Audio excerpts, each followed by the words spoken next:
Guð gefi ykkur öllum góðan dag. Við notum núna form frá handbókanefndinni og á eftir klukkan 10 þá verður farið inn í safnaðarsalinn og fjallað það og vinnu handbókanefndarinnar að einhverju leyti. Við hefjum stundina, Drottinn sé með ykkur. Við göngum inn í helgidóminn til móts við hinn krossfesta og uppristna Krist og söfnumst saman til morgunbæna hér á kirkjudögum. Mættum við öll vera einhuga í lofgjörð okkar á bæn, hafa sama kærleika, einn huga og eina sál. Í einingu getum við merkt okkur sköpun, elsku og helgun með tákn krossins í nafni Guðs Föður, Sonar og heilags Anda. Amen. Og það sem feitletrað þá lesið þið.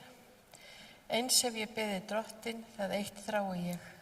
Að ég fái að dveljast í húsi Drottins alla ævidaga mína, til þess að horfa á yndisleik Drottins og leita svara í musteri hans.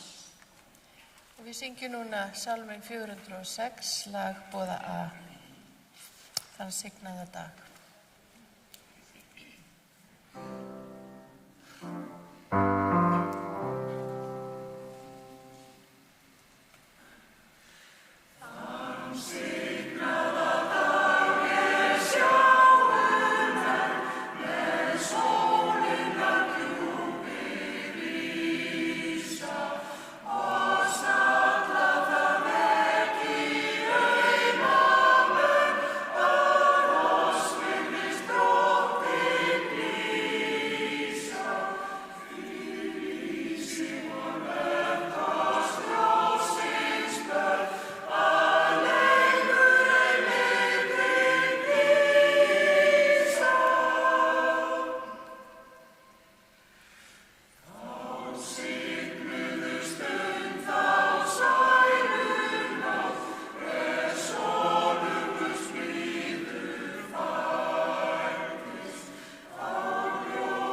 Ritningalesturinn úr bréfi Páls til Efesusmanna og 4. kafla, vers 3-6.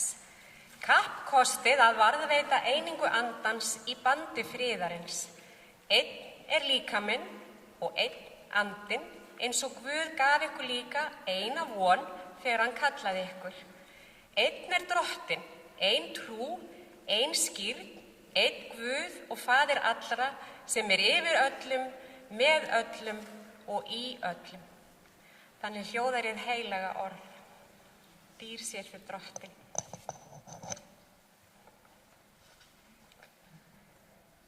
Í skírnavatninu erum við eitt með Kristi, íklædd miskunn og fyrirgefningu Guðs. Við þökkum því fyrir gjöf skírnarinnar.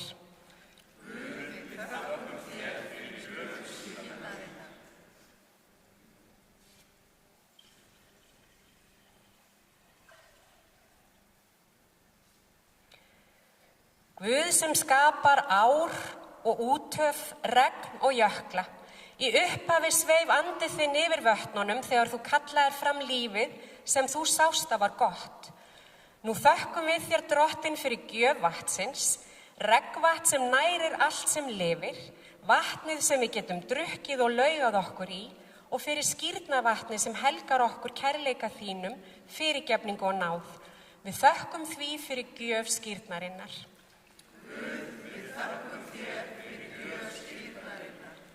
Guð lífsins, við lofum þig fyrir ólíkar frásagnir trúar okkar vatnið, sögurnar flóð sem eyddi jörðinni, haf sem leiddi þræla til frelsis, á þar sem Jesús var skírður og smurður af heilugum anda, stöðuvatn þar sem hann lagði storminn, brunn þar sem kona svalaði þorsta hans og tárin sem lauguðu fætur hans.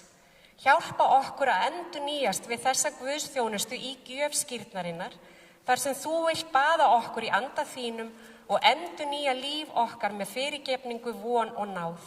Við þökkum þér fyrir gjöf skírnarinnar. Guð, við þökkum þér fyrir gjöf skírnarinnar.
og sátt. Ég játa fyrir þér, almáttigi Guð, skapari minn og lausnari, að ég hef margvíslega syndgað í hugsunum, orðum og gjörðum. Fyrirgef mér sakir miskunnar þinnar og leið mig til eilífs lífs, til dýrðar nafni þín. Almáttugur Guð, fyrirgefi yður allar syndir, styrki ykkur og leiði til eilífs lífs fyrir Jesú Krist. Amen. Friður Drottins sé með yður. Og með þínum anda.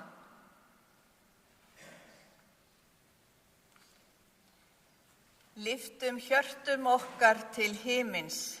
Við hefjum þau til Drottins. Við skulum þakka Drottni, Guði okkar. Það verðugt og rétt.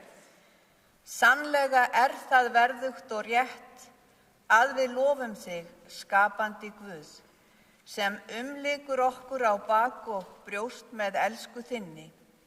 Við þökkum þér fyrir að nærvera þín hvílir í allri sköpun þinni og myrkur og ljós eru jöfn fyrir þér. Þess vegna tökum við undir í lofsöngnum með englunum og öllum þínum börnum á himni og á jörðu og segjum án afláts.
Guð jarðvegs og jökla, þú sem gefur lífinu lit, við þökkum þér fyrir græna haga og svartar strendur, fyrir hvíta tinda og bláar öldur, fyrir litríkt sólarlag sem kveður daginn með kossi sínum.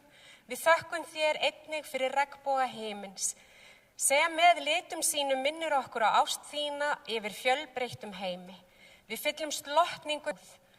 Við þökkum þér, Guð, fræs og flóða, að þú kallar okkur til samfélags við þig, þar sem við sitjum öll saman við borð, líkt og Drottinn Jesús Kristur og vinir hans.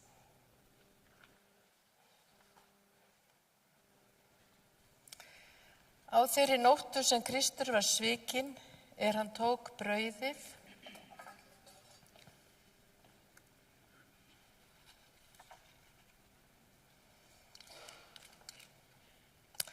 gerði þakkir og braut það og gaf sínum lærisveinum og sagði: Takið og borðið, þetta líkami minn sem fyrir ykkur gefinn. Gerið þetta í mína minningu. Sömuleiðis eftir kvöldmáltíðina tók hann kaleikinn, gerði þakkir, gaf þeim hann og sagði: Drekkið öll hér af, þetta kaleikurins nýja sáttmála í mínu blóði sem fyrir ykkur úttelt til fyrirgefningar syndanna. Gerið þetta svo oft sem þið drekkið í mína minningu.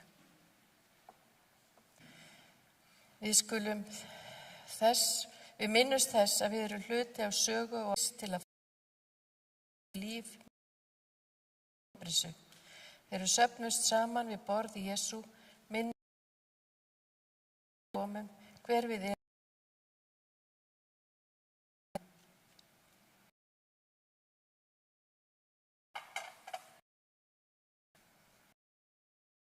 Við byggjum and gjafir og sköp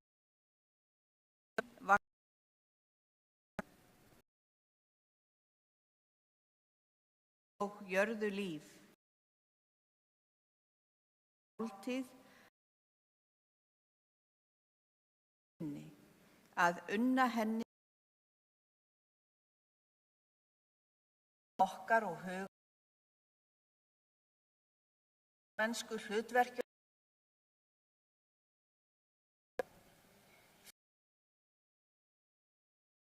og í Kristi bæninni sem að Drottinn kenndi voru öðru og hvert fyrir öðru. Þú sem ert til komið og jörðu sem dagleg brauð, svo sem vér og fyrirgefum vorum skuldunautum. Eigi leið þú oss í freistni, heldur frelsa oss frá illu, því að þitt er ríkið, mátturinn og dýrðin að eilífu. Amen.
Brauðið sem við brjótum er samfélag líkama Krists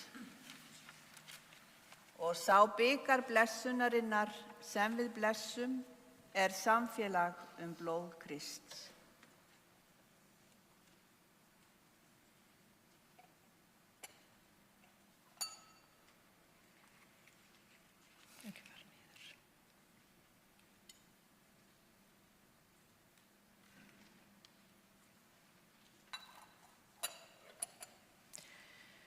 Við ætlum að fara hérna niður fyrir, gjörið svo vel.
Kristurinn, krossfest og upplýstin drottin voru frelsari, varðveita oss í samfélagi við sig, í lifandi trú til eilífs lífs.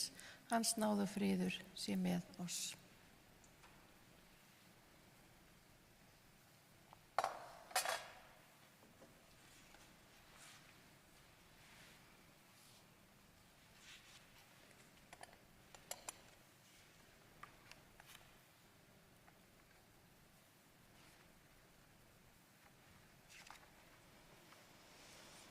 Biðjum, við þökkum þér almáttugir eilífi Guð, að þú hefur mettað oss þessari hjálpsamlegu gjöf. Við biðjum þig að þú að miskunn þinni látir hana verða til að styrkja trúvor á þig og gera oss brennandi í kærleikanum hvert til annars. Fyrir son þinn Jesú Krist, drottin vorn, sem með þig lifir og ríkir í einingu heilags anda, einn sannur Guð aldir alda. Amen.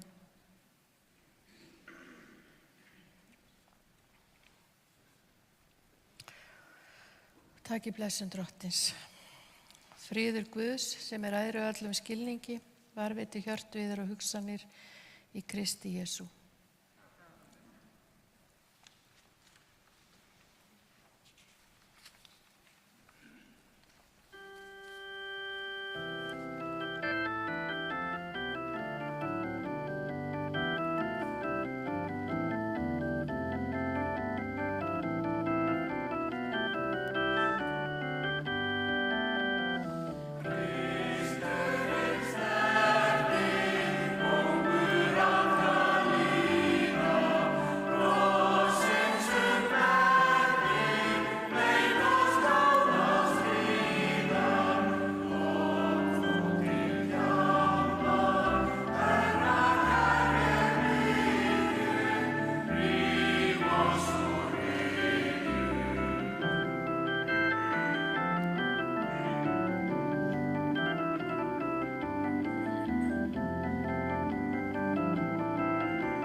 Farðu í Guðs friði og þjóni drottni með gleði, og ég minni á málstofuna hérna á eftir í safnaðarheimilinu.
Komið sæl og blessuð.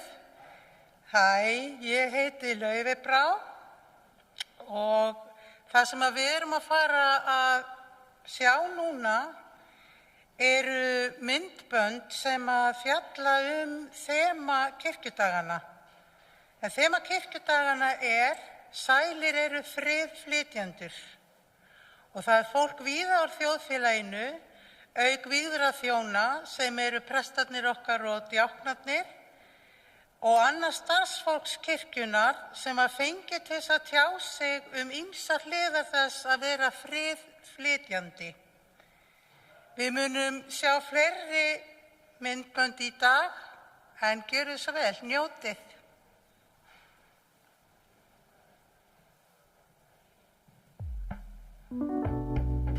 Hvaða merkingu legg ég í orðið friðflytjandi? Ég myndi segja að friðflytjandi væri við öll að því að við, held ég, öll viljum innst inni hafa frið í kringum okkur. Og við getum öll hjálpast að gera það, að við erum að flytja friðinn. Þetta svolítið svona svipað eins og enska máltækið pay it forward. Ef þú passar umhverfið þitt og þá passa þeir sitt umhverfi og þar leiðandi kemur þessi snjóbolta-effekt. Það einstaklingur og það geta líka verið samtök, það getur verið hópur fólks sem að vill af heilum hug efla frið með jafnvel sjálfum sér og í kringum sig. Ég sé ekki friðflytjanda endilega fyrir mér einhvern mann í hvítum kufli samsagt og sem gengur og rópar út á strætum. Þetta miklu flóknari þannig sé þáttaka af því að ófriðurinn orðinn svo margþættur. Ég hef ekki hugmynd hvað friðflytjandi Það eina sem ég get gert að spyrja fleiri spurninga og kannski nálgast einhvers konar svar, eða einhvers konar hugmynd það. Friðflytjandi ekki alveg örugglega einhver sem stofnar ekki til átaka eða jafnvel styrjaldar eða egnir fólki saman, etur fólki saman, plantar grunnsemdum, náungan eða fyrir að dreifa sögum náungan. Þetta einhver sem definitely ekki friðflytjandi, Ég held að geta verið saman það. Og fólk hefur tilhneigingu að tengja frið við bara kyrrð og ró, þar sem ekki eru nein átök. En friður í raun og veru miklu meira en bara skortur á beinum átökum. Vegna þess að friður verður alltaf að byggja á sátt. Og friðarhugtakið allavega í biblíulegum skilningi fyrir mér miklu tengdara orðum eins og sátt og réttlæti heldur en endilega ró og kyrrð. Vegna þess að við getum ímyndað okkur samfélag þar sem á yfirborðinu ríkir bara friður og ró og það engin læti í gangi. En við verðum að spyrja okkur, hvernig stendur á því? Af hverju það þannig? Ríkir friður og ró eða ríkir allan ró og kyrrð af því að það bara almenn sátt og réttlæti sem ræður ríkjum á svæðinu eða ríkir ró og kyrrð vegna þess að fólk óttast afleiðingar þess að vera ekki til friðs. Þannig getum við, ef við hugsum okkur fuglabjarg, þar sem ríkir bara þögn og kyrrð og ró. Þar eitthvað að. Það eiga að vera læti og hávaði í fuglabjargi. Það eðlilegt ástand. Þar shalom, að það sé hávaði og læti. Þannig að þessi kveðja friður sé með viður, já eins og ég segja, ætti frekar að vera gangið allt í haginn. Ég held að til þess að geta verið friðflytjandi að þá þarftu að eiga innri frið. Þú þarft að byrja á því að eiga frið innra með sjálfri þér eða sjálfum þér til þess að geta aðstoða annað fólk við að skapa frið. Og ef þú ætlar að eiga innri frið, þá þá þarfst að lifa í samleika. Sko, ég skil orðið friðflytjandi bara sá sem flytur frið. Sá sem er að dreifa friðinum, sem berst fyrir að fá frið, skiljum. Það vilja að allir frið, sko, ég held að við séum öll saman það. Þannig að, já, bara orðið segir svolítið sjálft, sko. Þannig að bara sá sem flytur frið, friðflytjandi.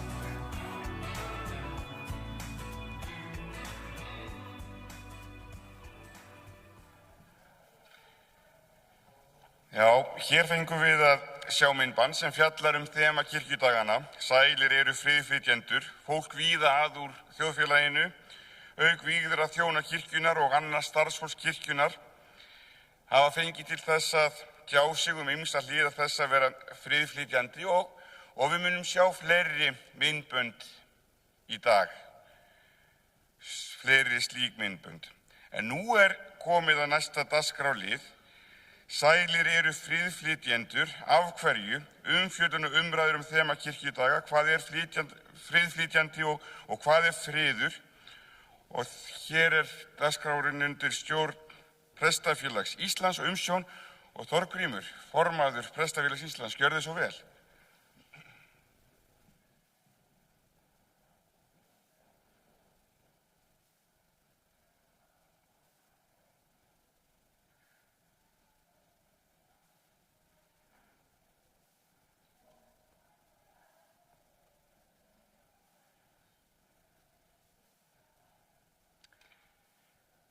Ef hjarta mitt dapurt og lífið lítils virði, það léttir mína byrði að hverfa burt úr bænum. Ég drekki mínum trega í silfurbjörtum sænum og suður með Skerjafirði hef ég gert það iðulega. En þó að ég sé trúaður og gangi þarna gjarna, þá gat ég ekki búist við að mæta drottni þarna, en drottin sagði við mig: Nú vor allan geiminn, nú veður til að skapa. Og lengi hef ég ætlað mér að endurbæta heiminn. Svo hófum við í einingu endurreisnarstarfið og ekki því að neita að mörgu þurfti að breyta. Því hnettir eru sjaldan eins og hnettir eiga að vera. Svo hér var nóg að gera. Við létum hnettir hrapa og hlóðum aðra nýja og hófum þá til skýja. Og aldrei skal mér gleymast hve gaman var að skapa. Samt lá mér við að gráta. Við létum greipar sópa hnettina til hópa, svo hvolfin geng úr skorðum. Það stendur engum sama stjörnur sem hann unni og starði upp til forðum. En misjafnlega gerðir og misjafnlega settir voru margir þessir hnettir og ýmsir hefðu varla þótt eftirsóknarverðir í útileguferðir. Og hnetti man ég eftir, ef natta skyldi kalla, sem hlaðinn var af mannabeinum, púðri og vikursalla. Og alveg var ég hissaður herran lét sér detta í hug að nota þetta handa foringjanum Hitler og föður Jósef Stalin. Nú fá þeir að vera saman og rímsins vegna í peysum frá prjónastofunni Malín. En sunnanvert í fallegasta sólkerfinu okkar, þar sem sólin skein nætur og stjörnur brunna á daginn, og mánaljósin sindruð eins og safírbleikir lokkar.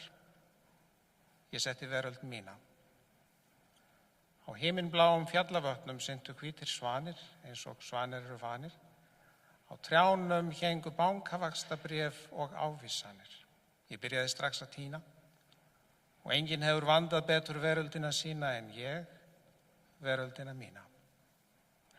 En þú munt verða leiður til lengdar á að skapa og lætur allar stjörnur úr greipum þínum hrapa. Því hamingja þín mælist við það sem þér tapað. Og þá lífið fagurt og eftirsóknarvert, ef aldrei hafa fegurri himinstjörnur hrapað, en himinstjörnur þær þú sjálfur hefur gert. Þetta ljóð hefur verið mér kært lengi, alveg frá því að Sigurður bróðir minn las það fyrir mig einhvern tímann í kringum 1970. Það fjallar kannski ekki beinlínis frið, heldur annað mjög skylt viðfangsefni, nefnilega hvernig maður gerir heiminn betri. Ég ætla að leyfa mér að halda því fram að þessi viðfangsefni séu svo skyld að erfitt sé að greina á milli. Viljum við ekki öll gera heiminn betri? Hvað að gera heiminn betri? Báðir þeir menn sem nafngreindir eru í ljóðinu nutu á sínum tíma verulegra vinsælda einmitt vegna þess að stuðningsmenn þeirra töldu þá vera að bæta heiminn. Breytir þá engu þótt ég kunni að hafa aðra skoðun á þessum mönnum. Friður á allt svo að gera heiminn betri, það ekki? Myndum við vilja frið sem gerði heiminn verri? Hvers slags friður væri það? Væri það friður? Við komum hér að spurningum skilgreiningu. Hvað nákvæmlega friður? Friður einfaldlega ástand þar sem stríð ekki? Hvert sambandið milli friðar og réttlætis? Friðar og sátta? Friður einfaldlega ástand þar sem engin átök eru? Burtséð frá því hvernig ástandið að öðru leyti? Friður þar sem óréttlæti ríkir, bara ef engin átök eiga sér stað? Hvað með hluti eins og mótmæli og óeirðir? Hvenær fara átök yfir þau mörk að þau séu friðsamleg? Væntanlega getum við verið ósammála á kurteisan hátt, án þess að það rjúfi frið. En hvað ef við erum ekki kurteis? Hvað ef við köllum hvert annað ónefnum? Hvað ef við sökum hvert annað stjórnmálaskoðanir eins og nasisma, fasisma eða kommunisma? Hvað ef við hendum glimmeri hvert á annað? Eða slettum málningu? Hvað ef við erum farin að kalla ókvæðisorð, vera með hávaða á almannafæri, ráðast með ofbeldi inn í þinghús? Hvenær verða mótmæli að óeirðum? Það þegar hávaði og ólæti fara yfir einhver mörk eða þegar einhver meiddur, drepinn? Ég veit þetta ekki. Nú ég hættur að lesa Moggann nema endurum og sinnum en fyrir ekki svo löngu sagði Mogginn frá miklum óeirðum í Bretlandi og jafnframt mótmælum í Bangladesh. Ekki fór neinum sögum af mannslátum í óorðunum en í mótmælunum í Bangladesh var að sögn búið að drepa 350 manns, taka forsetabústaðinn en forsetinn var flúinn úr landi. Friður alltaf bestur? Eða getur ástand hugsanlega orðið þannig eftir að allar friðsamlegar lausnir hafa verið reyndar að það sé ekki einungis réttlætanlegt heldur beinlínis skylt að rjúfa friðinn með því að grípa til vopna? Mig grunar að margir séu þeirrar skoðunar. Í fréttum á Íslandi á undanförnu hafa verið áberandi 2 af þeim stríðum sem nú eru háð í heiminum, annað á Gaza, hitt í Úkraínu. Mig grunar að margir Íslendingar séu þeirrar skoðunar að binda beri enda á stríð á Gaza þegar í stað með friðarsamningum. Að minnstakosti virðist mér sú skoðun áberandi í umræðunni. Mun færri hef ég séð halda því fram að stöðva beri stríð í Úkraínu tafarlaust. Hér ég að sjálfsögðu ekki að taka neina afstöðu til þessara styrjalda.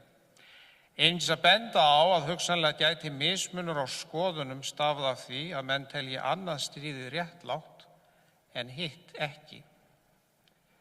Svo spurningin, hvað gerir maður til að koma á friði? Það yfirleitt hægt? Einhvers konar ófriður hugsanlega bara eitthvað sem innbyggt í mannlegt eðli og verður með okkur alla tíð?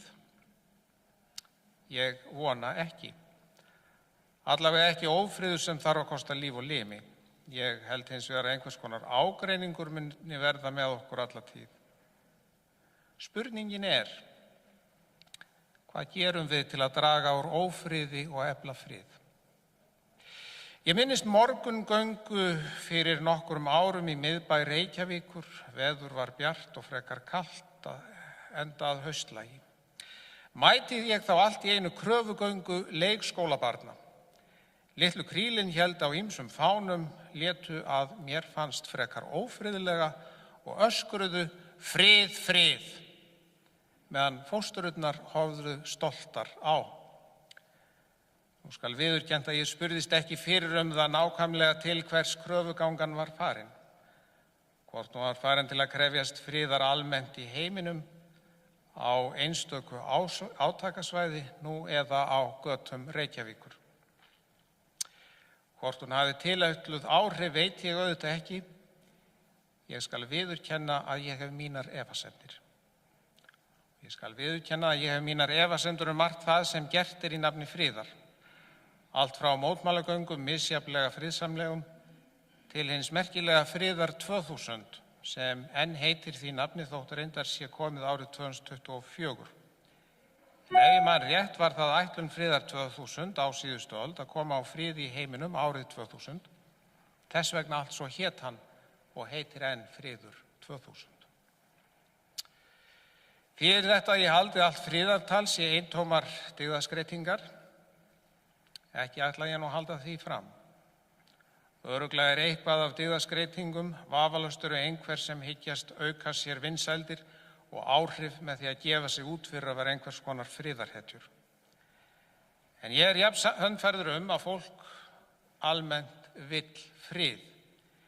Mikill meiri hluti fólks vill frið í fullri einlægni, eigi að síður barist. Í gær prófaði ég að slá inn á netinu spurninguna hversu mörg stríð væru nú háð í heiminum.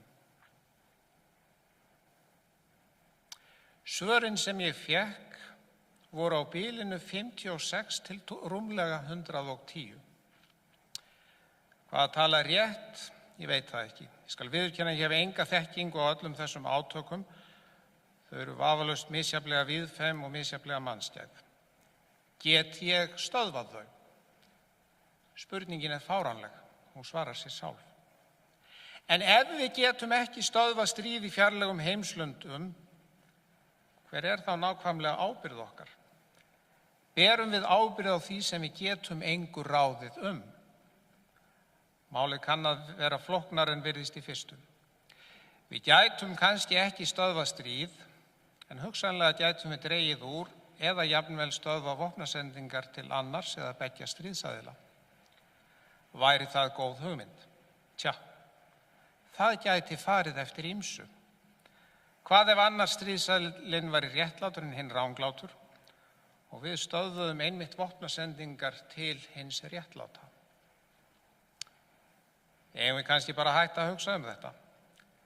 Leiða öll þessi átök hjá okkur, reyna bara að lifa með frið í hjarta. Hvað get ég þá gert? Hvað getur þú gert? Hvað getum við gert? Eins og þið hafið vafalaust tekið eftir, þá þessi ræða fyrst og fremst spurningar en ekki svör. Ég ætla ekki að halda því fram að ég kunni öðrum betur að koma á friði. Mér virðist þó einhvern veginn að það sé augljóst að fyrsta skylda okkar hér og nú. Við getum sennilega ekki stöðvað stríðin í Jemen eða Sómalíu, en við getum hugsanlega aukið gagnkvæman skilning og dregið úr átökum í kringum okkur hér og nú. Við getum vandað okkur við að hlusta, sérstaklega á þau sem okkur ósammála. Hugsa okkur vel áður en við tölum, fara varlega í að benda, varlega í að fullyrða. Ef við viljum koma á friði tel ég við ættum að reyna að líta okkur nær, byrja heima hjá okkur ef svo mætti segja. Þekktur fyrrverandi sálfræðingur mun hafa sagt eitthvað á þá leið að ef þú viljir bæta heiminn, ættir það að byrja á að taka til í herberginu þínu. Þessi orð minna merkilega á önnur orð nokkur eldri, að byrja á því að draga bjálkan úr eigin auga. Og hugsanlega, ef þetta rétt gert, gætum við gert heiminn betri eitt hænufett í einu og jafnvel tekist að binda endi á einhver stríð, skapa frið. Það væri sannarlega þess virði. Ég trúi því nefnilega þrátt fyrir allt að það geti verið gaman að skapa. Ég þakka gott hljóð.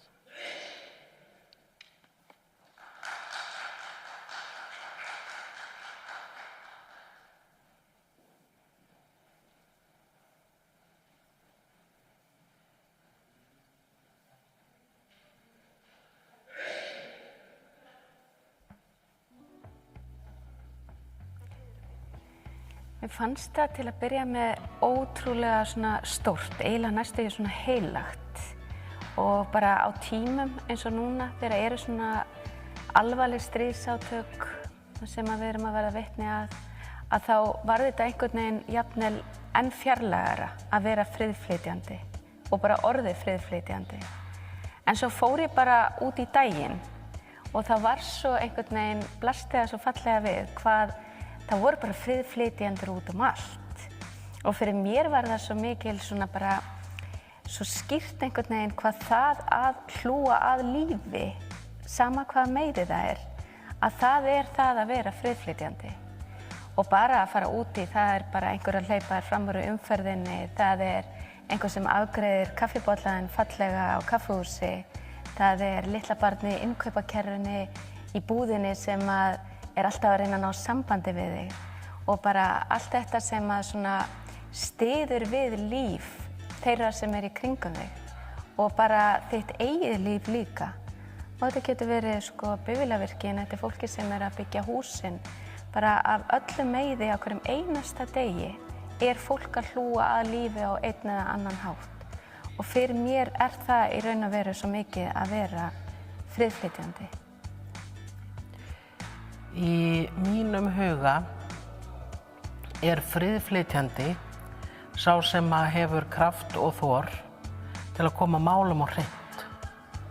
Og við eigum að yrkja jörðina og gæta hennar, samkvæmt mínum skilningi. Og enda stendur það nú í sköpunarsögunni, annarri sköpunarsögunni í Biblíunni. Og ef við gerum það ekki, ef við ætlum að ráðskast með umhverfi okkar og náttúru, þá myndast ójafnvægi. Og mér finnst svona friðflytjandi tengist líka því. Orðið friðflytjandi fyrir mér. Orðið friðflytjandi hefur þá merkingu fyrir mér, það að vera virkur þáttakandi í þeirri orku sem friður að tengjast friðarorkunni og færa hana úr stað, leitast við að vera farvegur. Og ég held að það sé nefnilega þannig að friður, það ekki vanvirkt ferli, það ekki ástand sem fast í hendi niður njörvað. Friður alltaf lifandi ferli, það alltaf á ferð, það alltaf á hreyfingu og það kallar eftir virkni okkar og það kallar eftir þáttöku okkar að leitast við, eins og segja, leitast við að vera farvegur. Orðið friðflytjandi bara eitt og sér og lýsir í rauni engu nema við vitum hvaða forsendur liggja að baki þess friðar sem verið að leitast eftir. Og hún segir, jú, friðflytjandi hlýtur að vera þá sem svo einstaklingur sem vill og bara vill lifa í þeim heimi sem góður, sem við öll getum lífið sátt í. Þannig að ég kom niður þá hugsun. Ég get alveg verið friðflytjandi eins og einhver annar og ég held að breytist alltaf í heiminum fyrir við verðum bara öll friðflytjendur en öll okkar eigin hátt. Enginn sumir vera stórir og aðrir litlir og sumir bara innan sinna fjölskyldu, en það skiptir máli. Og friðflytjandi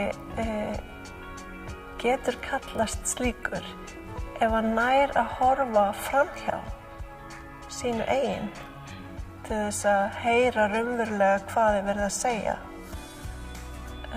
hafa þessa virku hlustun og mæta fólki þar sem það statt og í því felst svo mikið virðing.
beint í.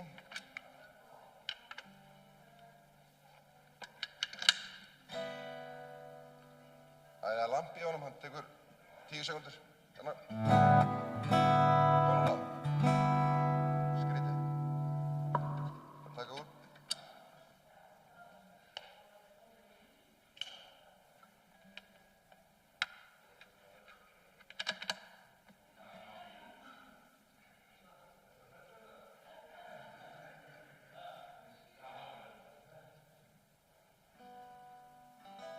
Ekki nei.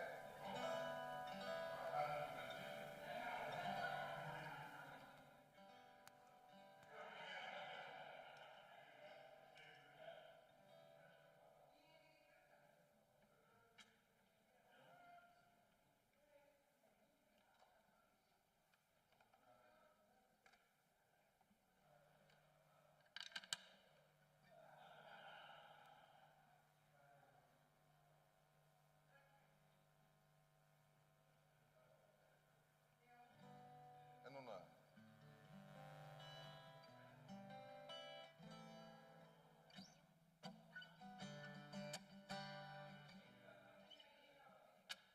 Nei, ég var bara að prófa það í gærkvöldi, sko.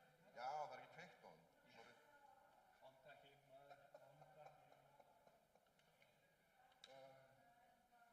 Simple things in life.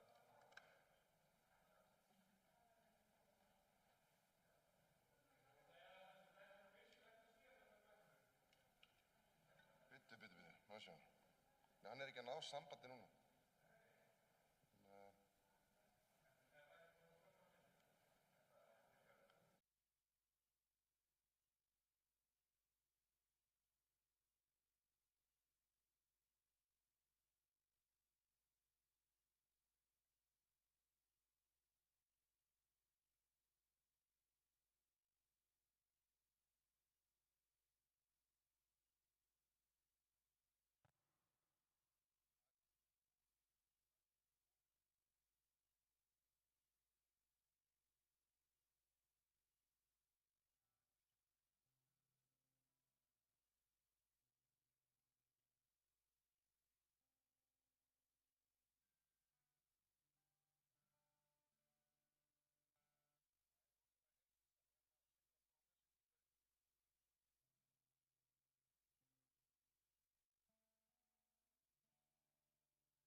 ekki segja bara þá á leiðin út.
Góðan og blessaðan daginn og verið hjartanlega velkomin í Hátíðarsunnudagsskólann í Lindakirkju þennan fallega laugardag. Ég heiti Regína Ósk. Ég heiti Svenni. Og ég heiti Óli. Og við ætlum að bjóða Óla sérstaklega velkomin því hann er að byrja sem prestur hérna í okkar kirkju og verður með okkur næsta árið. Já, takk fyrir. Og ef við ekki gefum hún svona sunnudagsskóla klapp þá teljið niður, tökum bara 1 klapp. 1, 2 og... Velkomin, þú ertu sko formlega velkomin. Takk fyrir þetta, gaman að vera að koma. En eins og þið sem hefur komið í sunnudagsskólan til ykkur áður, vitið, þá byrjum við, endilega komið inn, bara finnið ykkur sæti, það er nóga sætum. Og við erum komin hingað til þess að syngja og hreyfa okkur, heyra biblíusögu og svo kíkja kannski gestir til okkar. Ég var í bandi við sko Rebba á Messenger í morgun, hann er alveg klár. Ég vona hann komið upp á réttum tíma, hann er svolítið stundu seitt. Já, nákvæmlega. Algjörlega. Hann getur orðið seitt. Hann getur orðið svolítið seitt, sko. En við erum alltaf að reyna að kenna honum stundvísi. Það er líka ruglandi að það sé laugardagur, sko. Það er nefnilega ruglandi, þess vegna var ég alveg að myndið á þetta, sko. Já. En Mísla er nú alltaf með sitt á hreinu. Hún er með alltaf. Hún er með alltaf á hreinu. En mig langar, ég spyr alltaf í byrjun, einhver að koma í sunnudagaskóla í fyrsta skipti í dag? Það má rétt upp hönd. Það má rétt upp hönd. Já.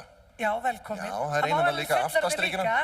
Það eina aftastrykina. Hérna, þá býð ég ykkur sérstaklega velkomin, en svo reyndar sé ég ótrúlega mikið að andlitum sem við þekkjum. Já. Af því að við erum sunnudagaskóli sem er starfandi eiginlega allt árið fyrir utan 3 vikur yfir hásumarið. Og það langt í það næst. Sem reyndar kom aldrei þetta hásumar, þannig að...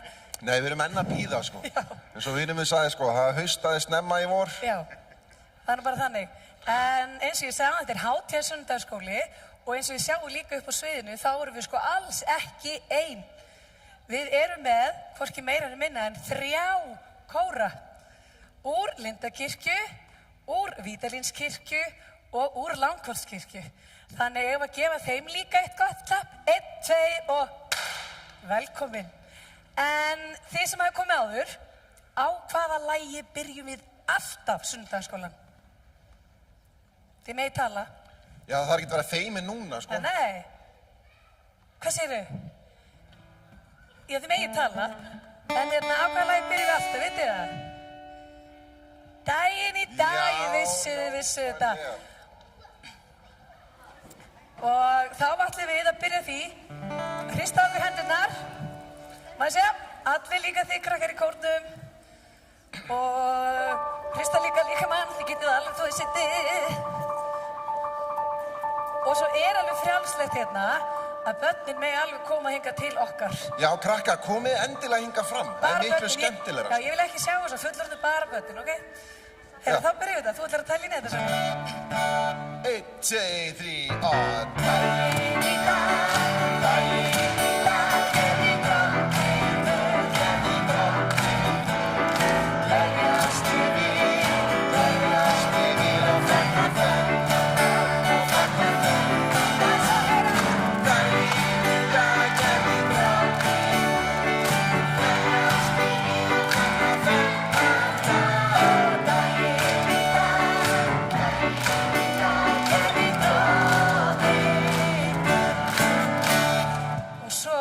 Ég segi ykkur, við syngjum þetta alltaf tvisvars. Af því að þetta fyrsta skipti var bara svona til að hita okkur pínu upp. Það var svo mikill söngur, ég fekk gæsa. Ég fekk þetta líka gæsa húð. Sjáu það ekki á haustum mér? Sönni hefði gæsa húð á skallan og það var mikið sagt. Ég held að það hefði bara komið hár bara.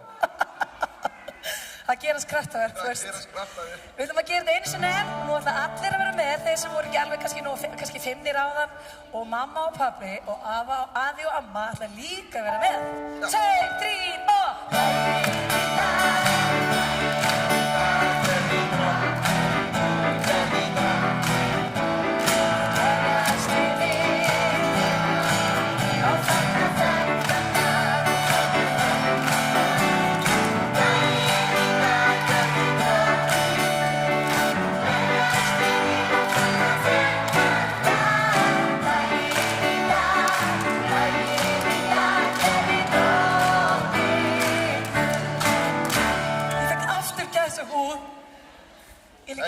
En sáu þetta og hún tók svo stjórnina. 2, 3 og... Hún segir alltaf fyrst inn í Svenni, þú ræður, svo veit ég að það er aldrei raunin, sko. Erum við að fara að þanga núna? Nei, ekkert mál. Herru, þá ætlum við að skella okkur strax í næsta lag. Og endilega þeir sem eru að koma, endilega verið velkomin, það er nóg plássi. Og það er lagið sem heitir bara Ég í sunnudagaskóla fer. Og breytir einhver þá sé laugadagur? Nei. Sunnudagaskóla með að vera bara hverjum einsta degi, er það ekki? Og þá ætlum við að byrja þetta. Ef við taka svona forspil eða eitthvað svoleiðis. Nei, 1, 2, 3. Ég í sunnudagaskóla fer, en ég og ég og hérna. Það er Jesú heilt talaði, en ég og ég og ég. Ég þekki Jesú þakka fyrir það. Himins lilla kann, viltu vera minn frelsara og það ég og ég. Má ég svo hana? Líka ég! Sko, ég glemdi að segja það frá byrjun. Þegar við segjum líka ég, þá verður við að segja þetta með hjartanu og þeir sem eru svona, passa ykkur saman, við nefnilega gerum alltaf svona, hoppum alltaf. Eigum við að prófa að standa Krakkar, í komið þessu? fram. Eigum við að standa aðeins? Komið hingað. Það er miklu skemmtilegra. Og krakkarnir með alveg komið, það er miklu skemmtilegra. Hafa svolítið pláss og hoppa. Já. Gera svo súpum. Nú megið þið vera með læti, sko. Algjörlega. Velkomin. Ok. Ok, 1, 2, 3, og ég lýsum.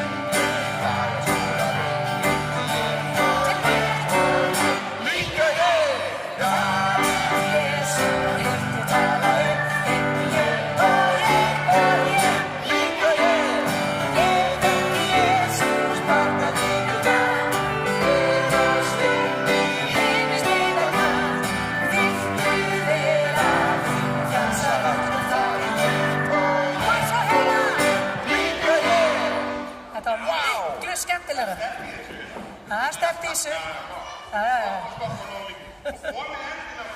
Já, krakkar, nú er ég orðin svolítið heim. Það er nefnilega aðmálið. Ég elska þess að koma til okkar. Hann er svo mikið orkusprengja en Óli og ég er alveg þekkt fyrir að vera pínu orkusprengja líka, þannig að þetta verður rosalega vetur. Herðu, má ég sjá hægri hendina á okkur? Sjáu þið, ef ég spekli mig, koma að næsta lagi, maður sé hérna, og svo ætlum við að segja bara ég.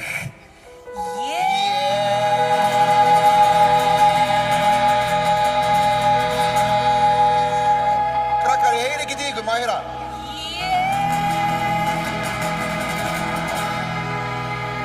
Þekkist og tala oft til hann, við erum oss að góði vinni. Já, það segir þér að fylgist hann með þér. Jesus, hann elskar þig. Hann elskar mig. Hann elskar mig. Jesus, hann elskar þig. Hann elskar mig. Hann elskar mig. Jesus, hann elskar þig. Ég ætla að rekka upp.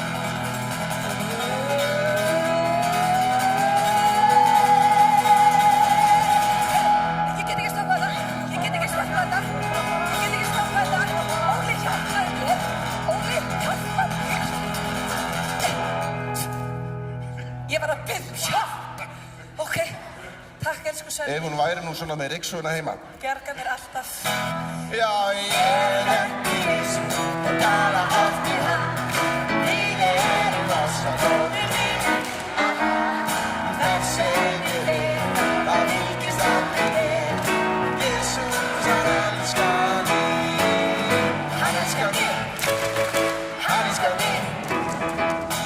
Jesus, hann elskar þig. Hann elskar mig. Hann elskar mig. Jesus, hann elskar þig. Þið eru svo æðisleg. Það er nú bara þannig. Og við ætlum næst að syngja lag sem er svolítið skemmtilegt. Við erum með hendur til að klappa með og við erum með fætur til að stappa með og við erum með rödd til að syngja tralala.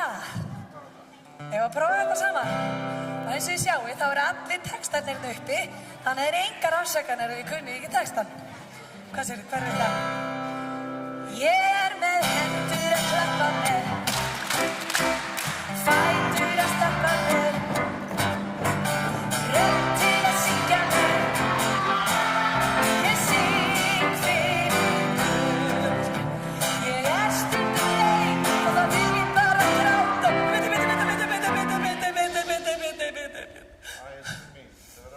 Eigum við að reyna að gráta svolítið saman? Eigum við að gráta svolítið? Þetta er nú. En ég er stundum reið eins og lítið mig. Ég er stundum gramur og langar að rífa frá því sér og svo fær ég. Ég er með hendur að klappa með, fætur að stappa með, rödd til að syngja.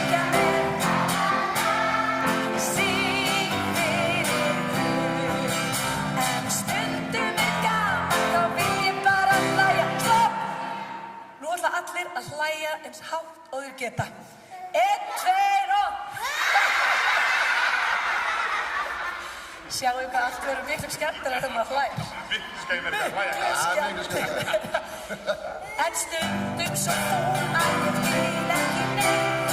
Ég stundum segl en nokkur fær skil á rúsum.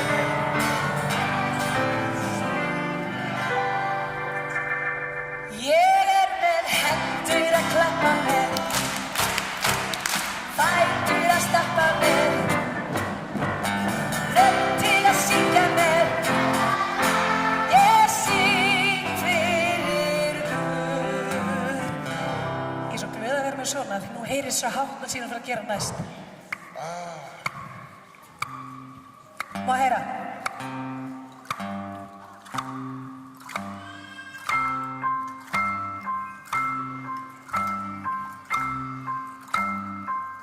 Svo syngjum við Tiggi, tiggi, tær, tiggi, tiggi, tær, tiggi, tiggi, tiggi, tiggi, tiggi, tiggi, tær,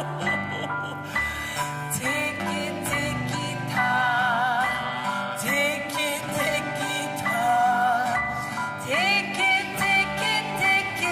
tiggi, tær.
Sko, ég er eiginlega búin. Getið þið þetta hraðar, eða? Ég var bara rétt að byrja, sko.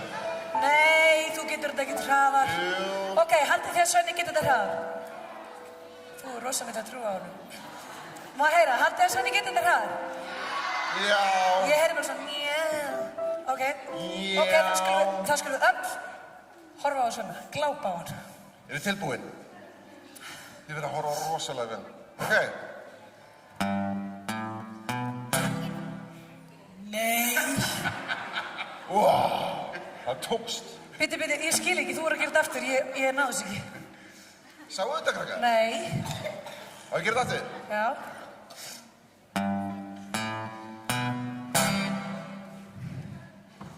Heyrðu, já, það er bara klart. En ok, bitti, ég sá ekki neitt, en verður til að gera þetta í slow motion. Sjáu þið, krakkar, það kviknaði hlýst í puttarúður. Það var svo hratt. Gerðu þetta eins og slow motion, má sjá Á ég gera þetta hægt svo þið sjáu hvað ég gerði? Má sjá þetta. Ok, máli er, ég er svo snöggur, ég hljóp hringinn í kringum ykkur meðan ég gerði þetta, sko. Það séu ykkur þetta hvernig ég gerði þetta hægt. Ég fulla. Ok. Slow motion.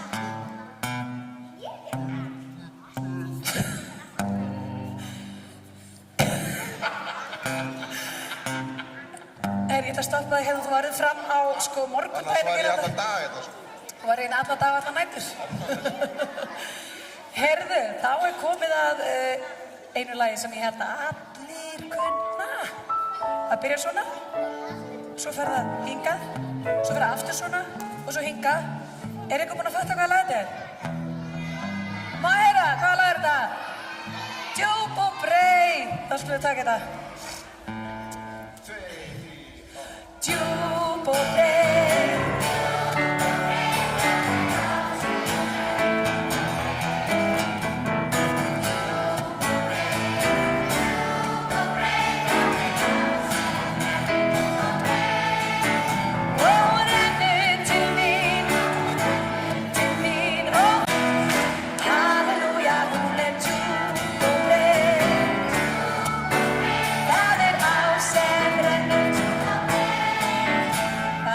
ótrúlega flott hjá okkur. Mjög gott. En við einhvern veginn hérna, Sko, nú er Óli nýr. Já, ég er alveg nýr, sko. hvað gerir þetta í Seljakirkju? Sko, eitt sem ég finnst alveg hrikalega skemmtilegt og það er að sleppa út orði. Hafið þið gert það? Já. Er ég gett að kenna ykkur eitthvað nýtt? Við erum sko sérfræðingar í þessu. Í alvöru, ég er nefnilega ekki sérfræðingur í þessu. Það er alveg hrikalega gaman að sleppa út, eða ég bara syngja eitt orð, sko. Já. Bara syngja til dæmis rennur. Og Hafið þið prófað það? Nei. Bara syngja rennur. Gera sérst bara hreyfingarnar og gera bara. Já, nú er ég kenna ykkur nýtt. Ok. Getið þetta, bara syngja rennur og ekkert annað. Til í það. Rennur, búinn. Herðu, við skulum gera þetta saman. Ok. Bara rennur. Bara rennur. Eru þið tilbúin?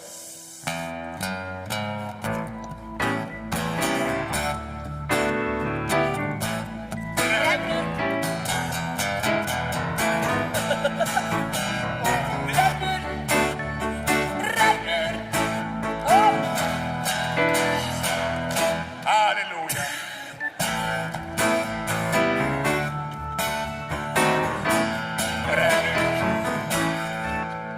Veistu það, þetta átti að vera svo einfalt, þetta var ekki einfalt. Ég þurfti alveg bara að halda í mér, sko. Prestar náttúrulega get ekki sleppt í að segja halleluja. Nei, þannig.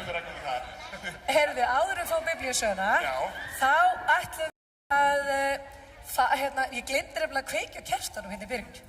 Og mér finnst það svo mikilvægt, ég var svo spennt að fara að syngja og vera með ykkur, að okkur vantar nefnilega 2 sjálfboðaliða til að koma og kveikja á kerstanum með ykkur. Og þú ert greinilega alveg tilbúin. Hverju langar að leika með eld? Hérna, kanti. Svona, ég skal kveikja, þetta er ljósberi. Hvað heitið þið? Mattías og Emil. Og þá segjum við segjum þessi orð hérna. Jesús sagði, ég er ljós heimsins, sá sem fylgir mér, mun ekkert heldur hafa ljós. Nú er nefnilega ljósið komið. Æsileg. Og gefið Mattías og Emil í eitt. Bara, sko. Bara kenna okkur. Það var signa okkur. Getjum við svona. Erum við ósinn. Föður, Son. Amen. Og fyrst. Þá förum við morgun. Klætt og kom. Jesús verið mitt skjól. Ef þú mér. Amen. Við ætlar að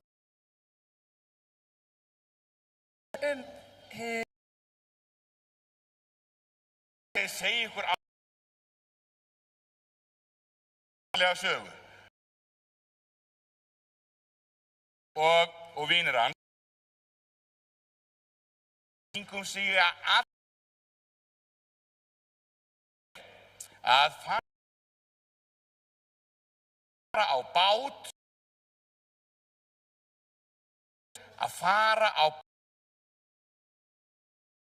bílbátur, sá hvað hann rætt. Getið þið fengið. Þetta er bara eins og að Herðu, það var svo rúl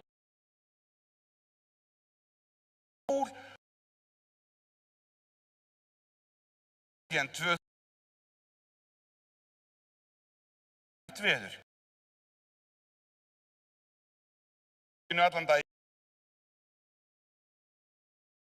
Hann ákvað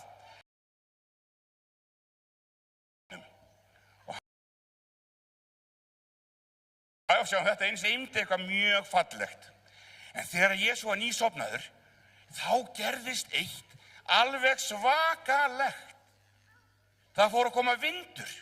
við höfum nú séð hann og það styttra síðan sem hann heldur 2020, fundu fyrir honum. Það kom vindur, það fór að hvessa, það kom alveg rosalega mikill vindur.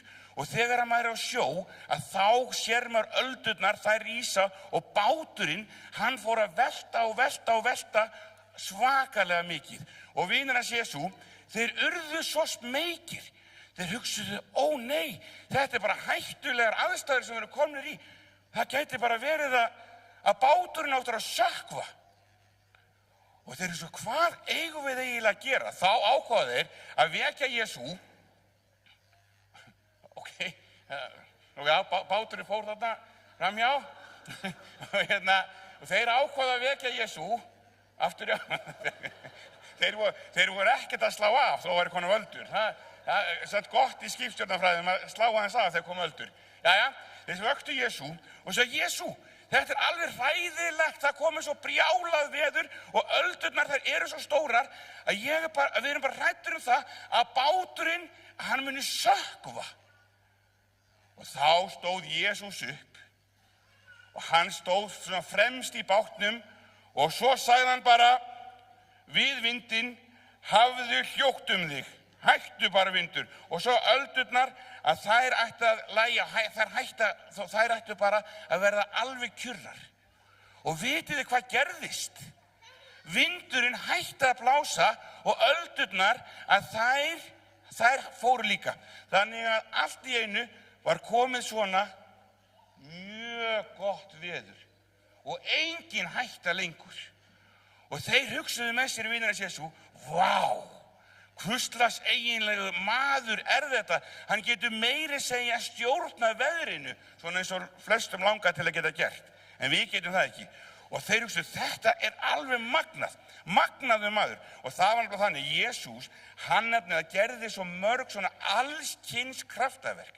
Og þegar við biðjum til Jesú, að þá kannski kemur ekki alltaf sólin, þó við biðjum sólina, en það sem Jesú getur gert, að þegar að verða svona öldur í lífinu hjá manni, þegar eitthvað, maður hefur áhyggjur eða eitthvað gengur illa, þá er rosalega gott að segja, góði Jesú, viltu lægja öldurnar í lífinu mínu, sem er orðað svona, eða viltu hjálpa mér að hætta af áhyggjur, eða viltu passa þau sem eru lasin, og svo framvegis.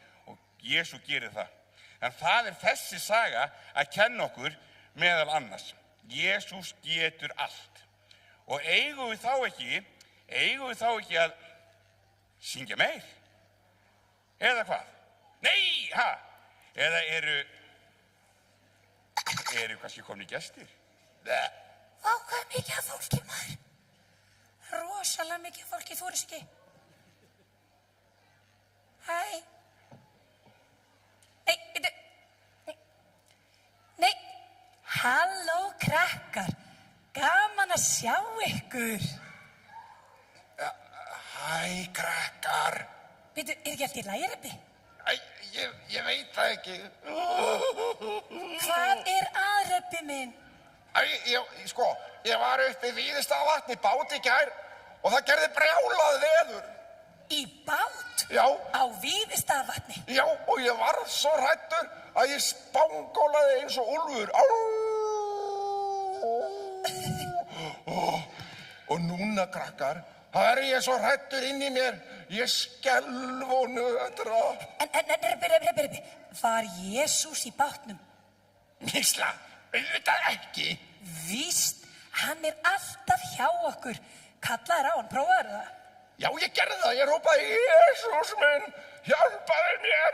Ég bað bænina mína svo hátt að þar til að veðrið lægði og bátinn rak á land. Þetta líka mér, Rebbi. Gerðu eins og ég. Anda inn trínið og út munnin. Og aftur inn trínið og út munnin. Krakkar, hjálpuðu okkur, gera alveg svo við. Öndum inn og öndum út. Já, nú líður við betur. Ég er nokkur að beitast í kisu? Nei, þú þarft ekkert af ágjör af því, þú verður alltaf refur. Manstu í sögunni áðan sem Óli sagði okkur, þá var Jesús að passa lærisveinana en var samt sjálfur sofandi í bátnum. Og ef Jesús getur passað þá þegar hann sofandi, þá það alveg öruggt að Jesús passar þig þegar þú ert í stór sjó út á Víðistaðavatni. Já, ég skil. Jesús getur þá kannski stillt storminn sem inn í mér. Já, þá meina ég að Jesús getur hjálpað mér að róa mig niður. Nákvæmlega. Og ég með frábæra hugmynd frá henni ömmu minni, minn mús. Nú, hvað það? Herru, það kvöldbæn sem ég bið alltaf á kvöldin áður ég fer að sofa. Og hún svona, og hlustið krakka kannski kunni þetta líka. Vertu yfir og allt kring með eilífri blessun þinni, sitji Guðs englar saman í hring, sænginni yfir minni. Vá, þetta falleg bæn. Já, veistu hvað, Rabbi? Ég ímyndi mér alltaf að Jesús sendi litla sæta engla sem sitja á sænginni minni alla nóttina og þeir passa upp á mig. Það grútlegt. Mísla, ertu til að kenna mér og krökkunum þessa bæn? Auðvitað, nú ætlum ég að gera sem ég, krakkar, og við gerum vertu yfir og allt kring með eilífri blessun þinni, sitji Guðs englar saman í hring, sænginni yfir minni. Veistu það, Mísla, mér líður aðeins betur. Það nú gott að heyra. Líður ykkur ekki betur líka, krakkar? Já, ég ætla að reyna eins og ég get að muna þessa fallegu bæn. En veitu hvað, það gleymdi svolítið, eigum við ekki að syngja lag með ef ekki fá Regínu og Svenna aftur og við syngjum lag sem tengdi sögunni sem Óli sagði okkur á. Jú, gerum það. Herru, gerum það. Krakkar, við sjáumst aftur. Bless, krakkar. Bye. Gaman að sjá Míslu Rabba og við ætlum að syngja lag sem heitir Með Jesú í bátnum get ég brosað. Þá verðum maður að brosa svona, mjög breytt, ég brosaði í stormi. Herðu þetta? Nei, ég var bara að fá með te, sko. Ég fór að skrappa þess að það fyrir með te og hann svona fiksa mig upp, ég var svo sveitt í söngnum, sko. Það ekkert betur en að fá sér tesopa. Tesopi, hann bjargar öllu. Það bjargar öllu. Eigum að prófa að syngja þetta lag, ég veit að þið kunnið þetta mjög vel og sjáu hérna textan og hvernig voru áttur hreyfingarnar.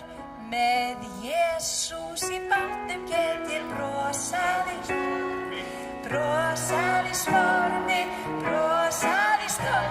Með Jesús í bátnum get ég brosað í stormi, ég sigli heim. Og allir, ég sigli heim, ég sigli heim. Með Jesús í bátnum get ég brosað í stormi, ég sigli heim. Mér langar að gera þetta einu sinna þegar nú alveg komið að lokum hjá okkur og þá gerum við þannig, já, tími líður svo hratt, að þegar við segjum stormi, þá segjum við ekki stormi, heldur gerum bara Já, búum bara storm. Brosaði, skiljið? Ok, gerum við þetta. Með Jesús í bátnum get ég brosaði, með Jesús í bátnum get ég brosaði, ég sigli heim. Og gerum allt í þetta. Ég sigli heim, með Jesús í bátnum get ég brosaði, ég sigli heim. Og þetta ótrúlega fallegt lag. Við ætlum að enda sunnudagsskólann í dag með smá bæn og faðirvorinu. Eigum að gera smá svona hermibæn. Það líður mjög vel. Óli ætlar að leiða þetta. Ég segi fyrst, svo segjum við öll saman. Ég byrja að segja, góði Guð. Góði Guð. Takk fyrir þennan dag. Takk fyrir þennan dag. Takk fyrir að þú ert alltaf hjá okkur. Takk fyrir að þú ert alltaf hjá okkur. Og heyrir allar okkar bænir. Og heyrir allar okkar bænir. Viltu passa okkur? Viltu passa okkur? Öll þau sem okkur þykir vænt Öll þau sem okkur þykir vænt og öll þau sem að líður illa. Og öll þau sem líður illa. Og svo byggjum við saman, Faðir vor, þú sem ert á himnum, helgist þitt nafn, tilkomið þitt ríki, verði þinn vilji svo á jörðu sem á henni. Gef oss í dag vort daglegt brauð og fyrirgef oss vorar skuldir, svo sem vér og fyrirgefum vorum skuldunautum. Eigi leið þú oss í freistni, heldur frelsa oss frá illu, því að þitt ríkið, mátturinn og dýrðin að eilífu. Amen. Þetta búið að vera yndisleg stund með ykkur hér í þennan laugardagsmorgun og við ætlum að enda á lagi sem var samið fyrir hvað mörg ár síðan, Þorleifur? Þetta höfundurinn hérna. Það eru 7 ár síðan þetta lag var samið. Við gerðum myndband sem einmitt á YouTube sem þið getið kíkt á heima sem við gerðum í blíðskaparveðri í Hafnarfirði í Hellisgerði. Ég hef bara sjaldan séð eins góðan sumardag á Íslandi. Og áður en við byrjum, þá þurfum krakkarnir að koma hérna. Ég ætla að kenna ykkur hreyfingarnar við lagið. Ok?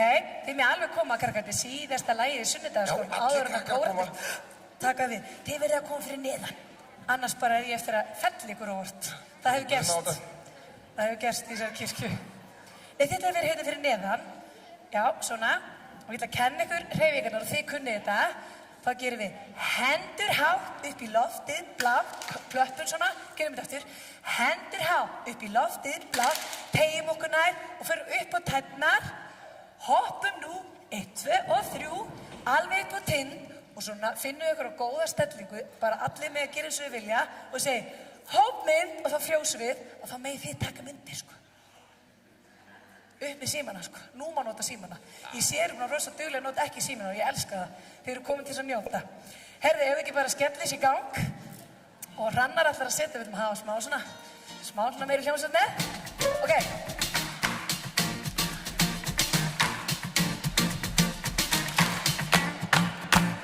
Komdu með í þennan dans, í von og gleði kærleikans.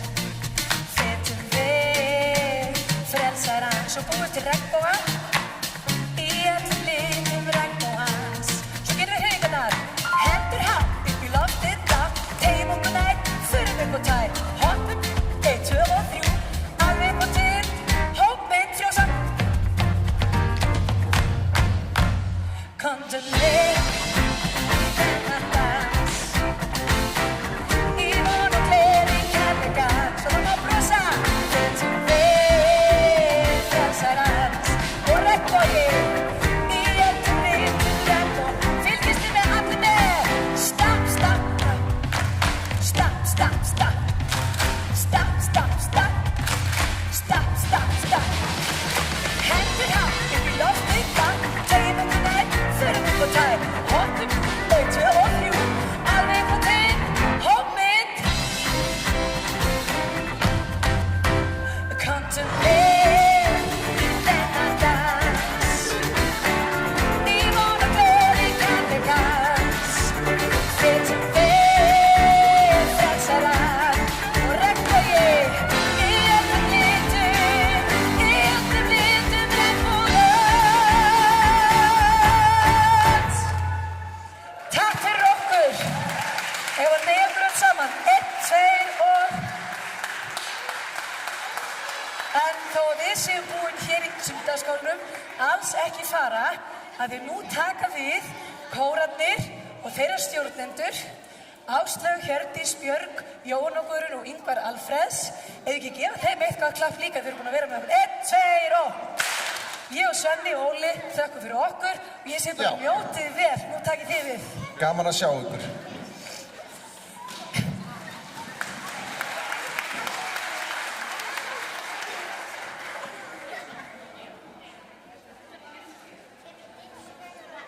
Sæl og blessuð, þetta var rosalegt. Ég held að þau þurfa að fá aðeins meira klapp. Bara í samræmi við stuði sem er búið að vera þetta í dag. En eins og áður sagði, eins og Regína talaði að þá eru það kórarnir Gratuale Liberty og Futuri sem koma frá Langholtskirkju og kórstjórar eru Björg Þórsdóttir og Magnús Ragnarsson. Og þau eru hér, er það ekki? Gefðu það gott klapp.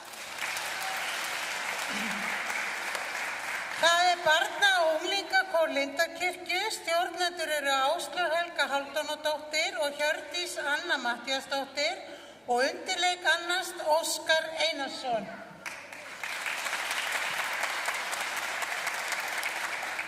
Og svo er það barnakór Vídalínskirkju. Stjórnendur eru Jóhanna Guðrún Jónsdóttir og Ingvar Alfreðsson sem að jafnframt leikur undir. Gjörið svo vel og góða skemmtun.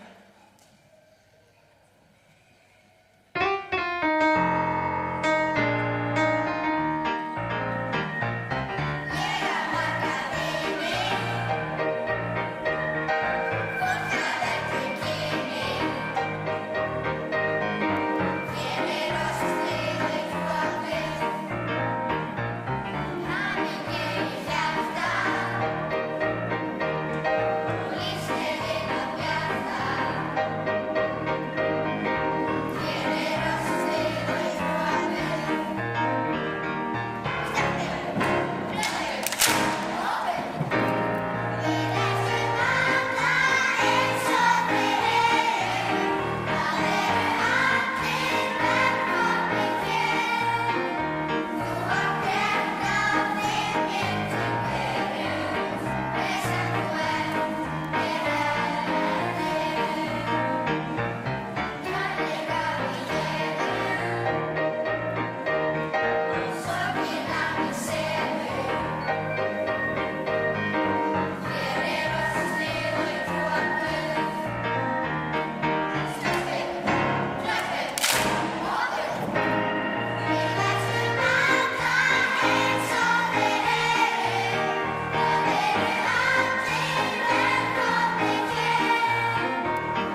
Mér fannst það til að byrja með ótrúlega svona stórt, eiginlega næstu því svona heilagt. Og bara á tímum eins og núna þegar eru svona alvarleg stríðsátök sem við erum að verða vitni að þá var þetta einhvern veginn jafnvel enn fjarlægara að vera friðflytjandi og bara orðið friðflytjandi. En svo fór ég bara út í daginn og það var svo einhvern veginn blasti það svo fallega við hvað það voru bara friðflytjendur út allt. Og fyrir mér var það svo mikil svona bara svo skýrt einhvern veginn hvað það að hlúa að lífi, sama hvað meiri það að það að vera friðflytjandi. Og bara að fara úti, það bara einhver að hleypa fram úr umferðinni, það einhver sem afgreiðir kaffibollaðinn fallega á kaffihúsi, það litla barnið í innkaupakerrunni í búðinni sem alltaf að reyna að ná sambandi við þig og bara allt þetta sem svona styður við líf þeirra sem í kringum þig og bara þitt eigið líf líka. Og þetta getur verið sko bifvélavirki, þetta fólki sem að byggja húsin. Bara af öllum meiði á hverjum einasta degi fólk að hlúa að lífi á einn eða annan hátt. Og fyrir mér það í raun og veru svo mikið að vera friðflytjandi. Í mínum huga friðflytjandi sá sem hefur kraft og þor til að koma málum á hreint. Og við eigum að yrkja jörðina og gæta hennar, samkvæmt mínum skilningi. Og enda stendur það nú í sköpunarsögunni, annarri sköpunarsögunni í Biblíunni. Og ef við gerum það ekki, ef við ætlum að ráðskast með umhverfi okkar og náttúru, þá myndast ójafnvægi og mér finnst svona friðflytjandi tengist líka því. Orðið friðflytjandi fyrir mér. Orðið friðflytjandi hefur þá merkingu fyrir mér, það að vera virkur þáttakandi í þeirri orku sem friður, að tengjast friðarorkunni og færa hana á stað, leitast við að vera farvegur. Og ég held að það sé nefnilega þannig að friður, það ekki vanvirkt ferli, það ekki ástand sem fast í hendi niður njörfa. Friður alltaf lifandi ferli, það alltaf á ferð, það alltaf á hreyfingu.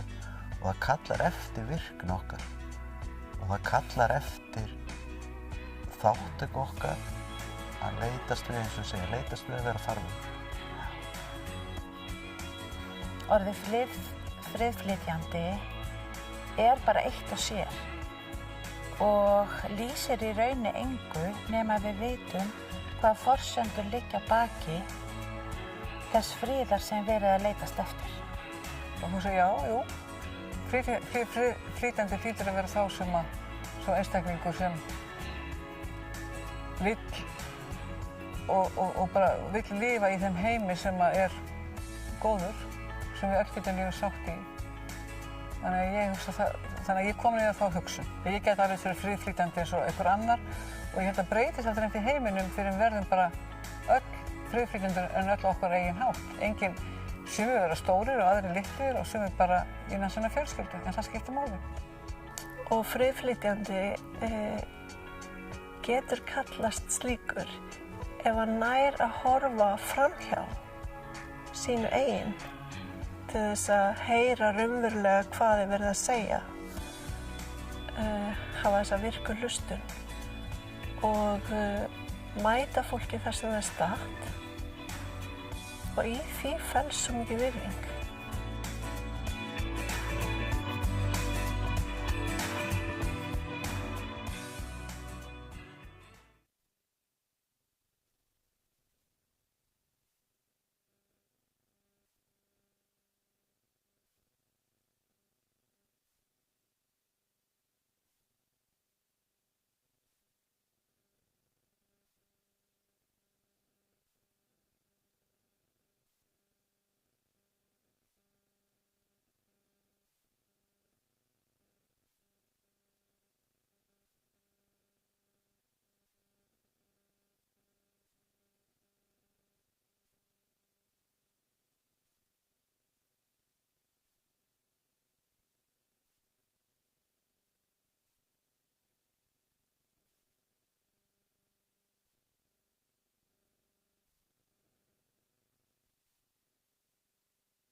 Hansi, hvað það þú verður með þing í dag?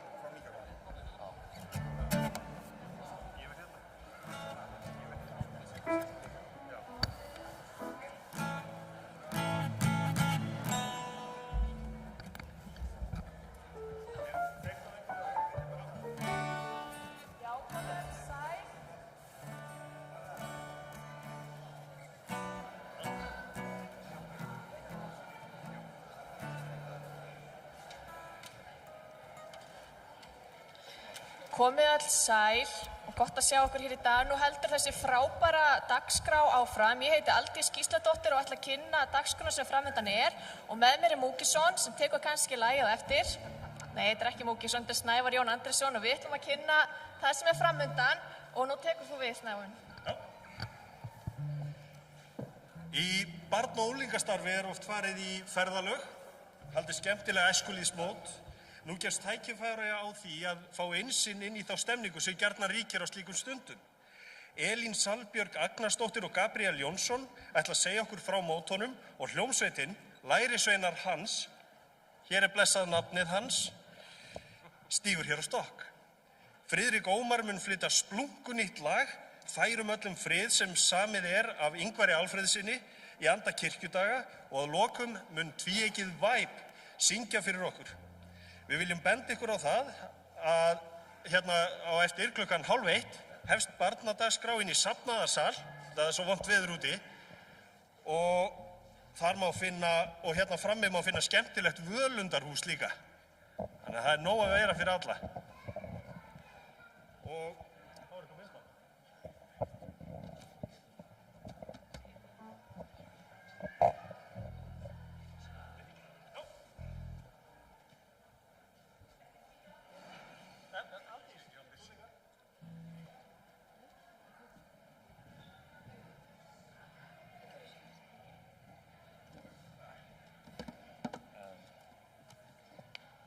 Já, góðan dag.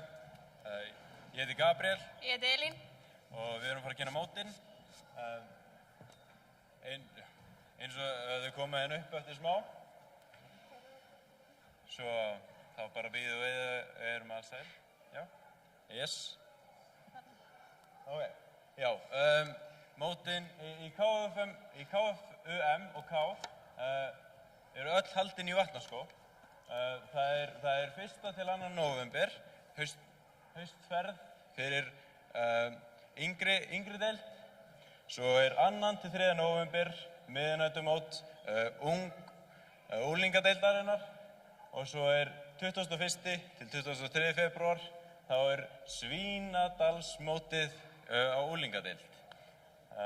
Svo er 4. til 7. mars vorferð fyrir VAF-deild. Yngri deildir. Já, ég ætla að kynna mót á vegum ISKH og ISK-Þ. Fyrst er það NTT óvissuferð, ISKH í Vatnaskógi. Það er fyrir 9 til 10 ára. Nei. Jú. 9 til 10 ára. 12 ára. Og síðan 15. til 17. nóvember er æskulýðsmót ISKH í Vatnaskógi. Og 7. til 8. febrúar er NTT-mót í ISKH í Vatnaskógi og síðan er landsmót ISK-Þ 21. til 23. mars. Og já, staðsetning fyrir það er ekki komin. Já, en svo eru það mótin í KSS sem eru nefnilega, sem stendur stutt fyrir kristileg skólasamtök, sem er félag fyrir 20 til 25 ára. Á mótunum er farið upp í Vatnaskó og það er farið í KSS félaginu. Hittust við Holtavíð 28 og á laugardögum klukkan 8:30 og bara það er fjör og gaman. Og svo eru mótin þar í KSS. Það er haustskólamót og vorskólamót sem er 18. til 20. september og svo er 16. til 19. apríl. Og þau eru rosalega skemmtileg. Já. Og við hvetjum ykkur öll til þess að mæta í ykkar æskulýðsstörf og kirkjur. Og já, hvað segir þú? Já, og þá næst. Já. Og næst eru lærisveinar hans á svið. Dúndrandi lófa að taka á mót okkur.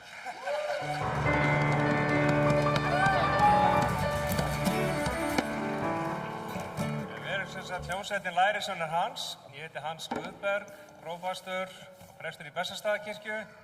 En nafnið kemur mér ekkert við. Það er að tala hann sem öllu ræður og ástæðan fyrir við erum hér í dag.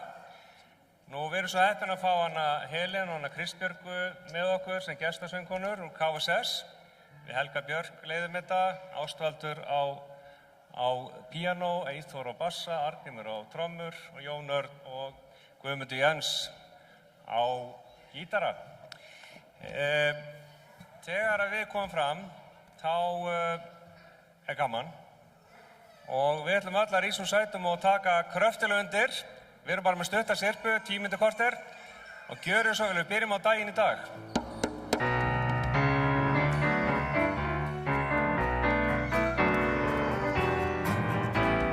Standa á fætur svo! Daginn í dag, daginn í dag, hefði drottinn, gleðjast við og fagna þennan dag, fagna þennan dag. Daginn í dag gerði drottinn, þennan dag, daginn í dag gerði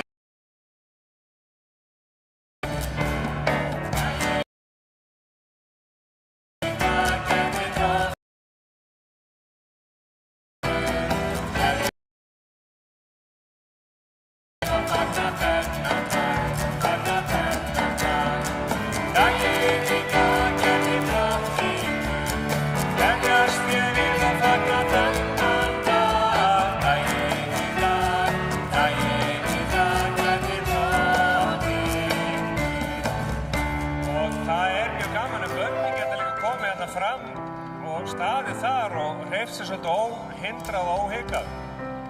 Næst förum við yfir í djúp og breið. Við ætlum öll að standa áfram, gjörum svo vel, ekkert að setjast.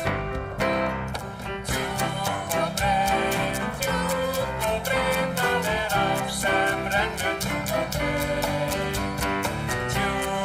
breið. Djúp og breið, það er á sem rennur djúp og breið.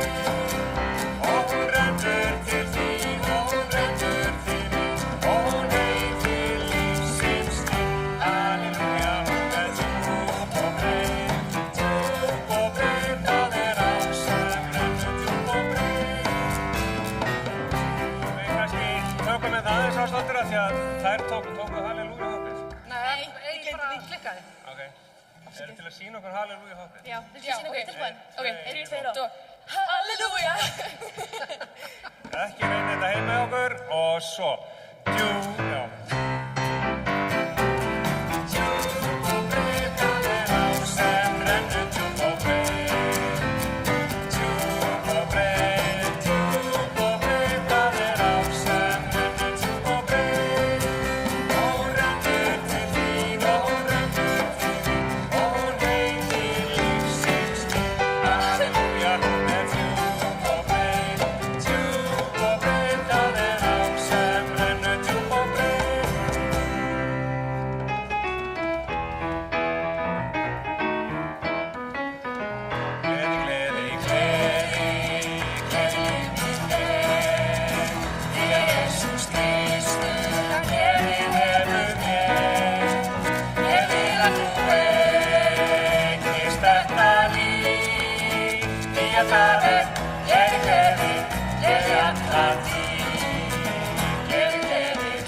Hvað heitir konungur trjánna? Við verðum eiginlega að rísa úr sætum með tökum hvað heitir konungur trjánna. Er þið tilbúin? Þið fyrst að standa upp. Gjörðu svo vel og svo megið þið gjarnan standa upp. Gjörðu svo vel. Gjörðu svo vel. Hreyfingarnar eru frábærar. Það er hvað heitir konungur trjánna þá eru svona. Má ég sjá. Hvað heitir sjávarins guð? Bubble, bubble, bubble. Hvað heitir konungur alheims? Já, vel gert, Kristján. Og hvað heitir konungur minn? Minn. Ok. Ég. Hvað heitir konungur trjánna? Hvað heitir sjávarins guð?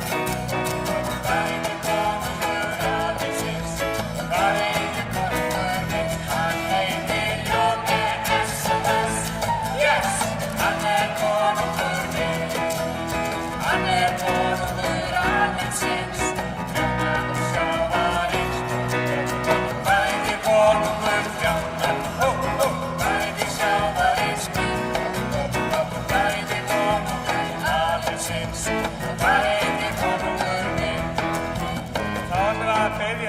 Að syngja hú-hú, þannig að við syngjum ekki þegar hú-hú.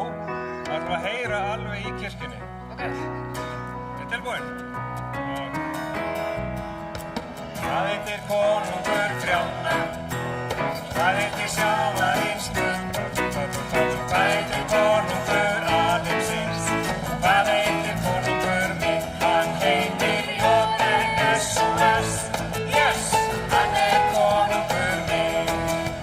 Hann konungur alheimsins, sjávarins. Hvað heitir konungur trjánna?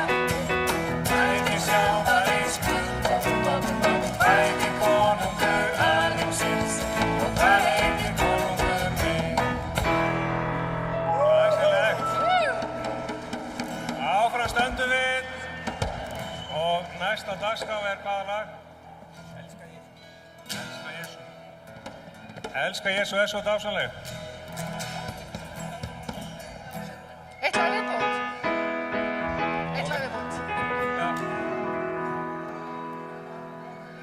Jú, tökum Drottinn blessi þig. Já, við tökum eitt lag viðbót og það er Drottinn blessi þig og allir í svo sætum og við karlmenn syngjum það sem stendur. Við erum að fá nýja glæru. Drottinn blessi þig. Drottinn blessi þig. Þetta eru blessunur orð þannig að þá þurfa allir að rísa á sætum, gera svo vel. Og þið fylgið mér bara kallmenn og kvenþjóðin fylgir þá þeim þremur.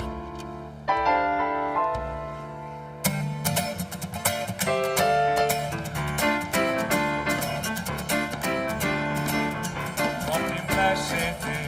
Drottinn blessi þig. Og varðveiti.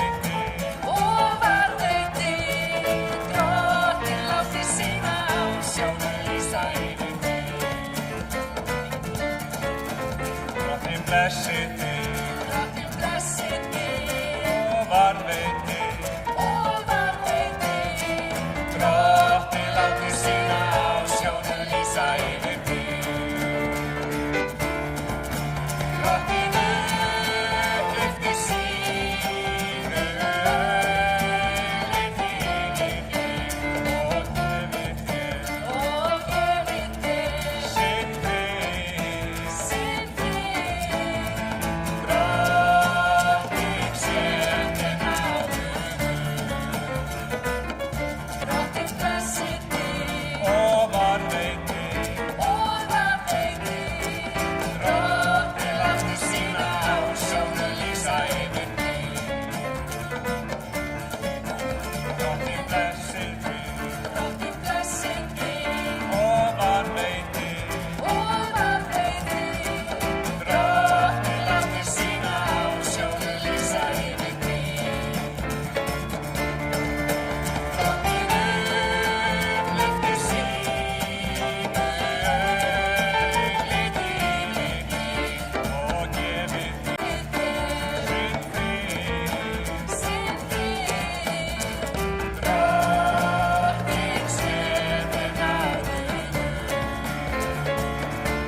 er náðu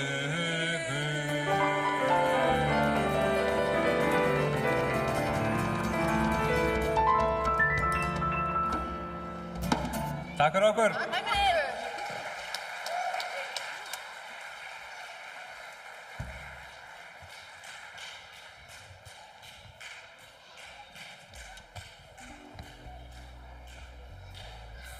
Friður tekur mikið pláss í helgihaldinu okkar. Friður eitthvað sem kemur fyrir í held ég bara öllu helgihaldi. Við erum mörg sem ljúkum guðsþjónustu á að segja förum í friði. Við óskum ferming friður sem þér og við sama gerum við með skírnabörnin og í jarðarförinni í loka athafnar þegar við leggjum hendur yfir kistuna og segjum gef viðkomandi þinn frið og svo signum við. Já, ég reyni að styrkja mig og efla mig og öðlast andlegan frið af því ég held að það skipti svo miklu máli fyrir daglegt líf okkar og heilsu okkar og allt sem við erum að gera í lífinu, umgengni við hvert annað og svo framvegis.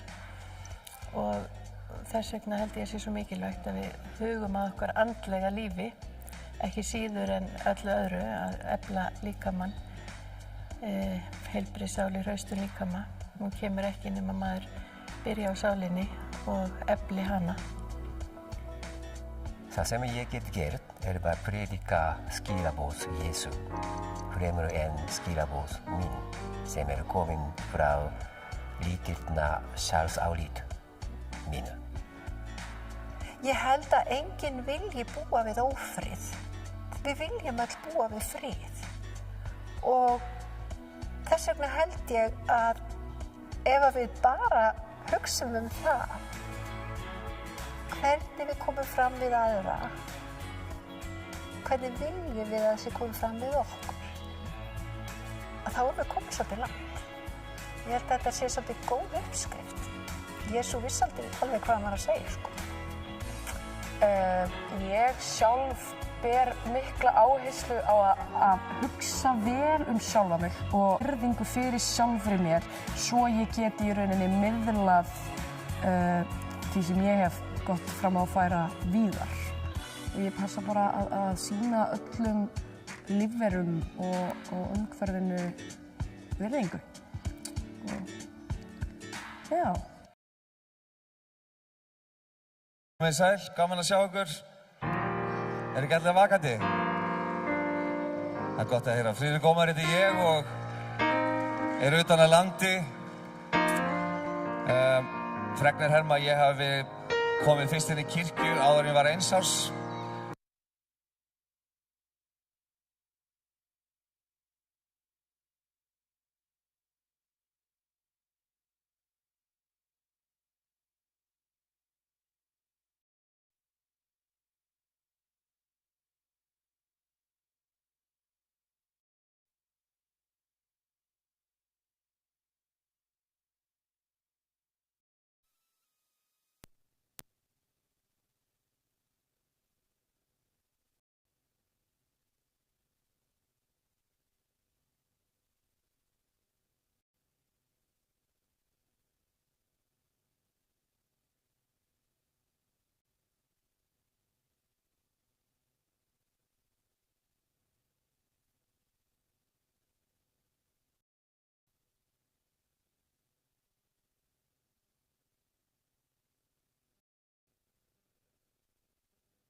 passa mig, ég bið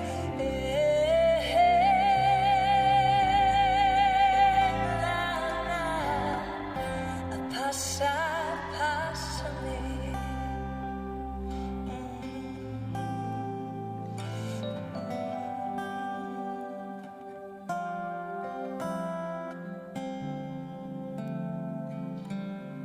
Takk fyrir mig og okkur.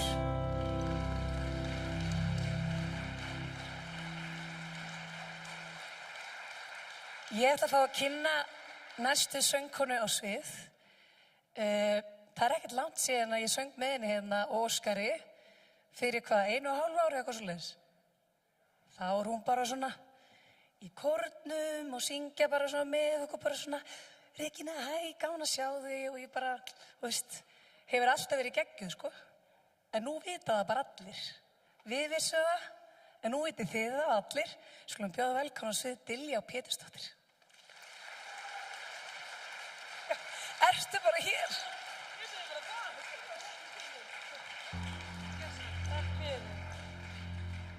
Vá, svo kynning. Thank you. Gekkja, við ætlum að taka 2 af mínum uppáhaldslögum. Fyrsta lagi breytti lífi mínu og er mér afar kært. Og nú ætla ég og Óskar að taka í okkar útgáfu. Ég tilbúin að sleppa þér til að hlýða mér. Þér er frjálst að fljúga hvert sem er.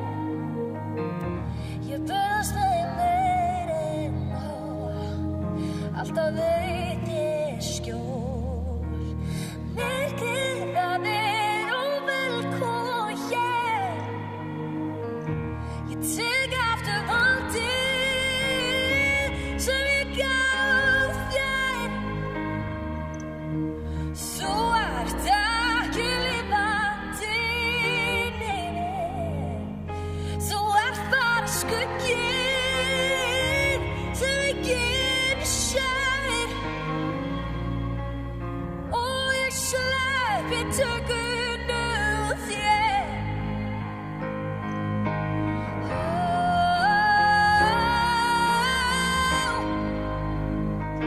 Þú ert ekki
Takk jæglega. Gekkja. Takk ykkur jæglega fyrir. Þetta var lagið mitt Lifandinn í mér. Breytti lífið mínu, love it. Næsta lag gaf ég út á hlaupársdag, febrúar á þessu ári og mér einnig afar kært. Það heitir Einhver, nú í útgáfu Óskars. Við vorum jörðin og sólin og Mars, upphafið endirinn tilgangur alls. Ég fann mig þér, ég fann mig þér, ég fann mig þér. Fjarlægðin gerir þig ókunnuga, einni setningu breytir svo margt. Ég veit ekki hver, ég er fyrir þér, ég er fyrir þér. Ég bara einhver sem að þú kannast aðeins við og heldur kíkar kolli til á förnum vegi eftir bíl og bara einhver. Földu ljós mitt í albúmi, farðu úr fortíðinni. Einhver sem særi heyrir til og bara einhver. Og bara einhver. Erum við minning sem bankar upp á, heimsækjum hvort annað í draumum og þrám. Svo tilhugsunir, svo raunveruleg, svo raunveruleg. Í annarri tímalínu dönsum við hvort við annað út í gegnum lífið og enginn sér til og við erum ennþá við. Ég bara einhver sem að þú kannast aðeins við og heldur kíkar kolli til á förnum vegi eftir bíl og bara einhver. Földu ljós mitt í albúmi, farþegi úr fortíðinni. Einhver sem segir heyrir til og bara einhver.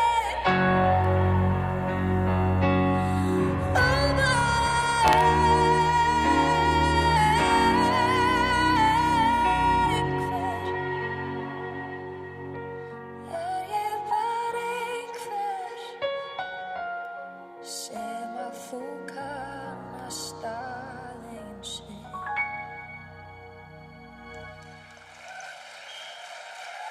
Takk kærlega fyrir, takk fyrir okkur.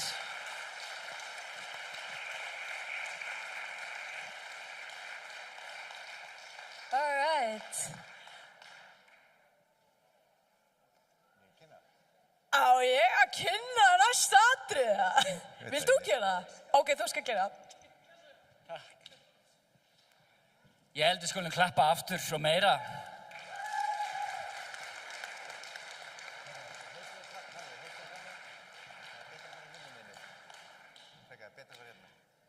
Komið þið sæl.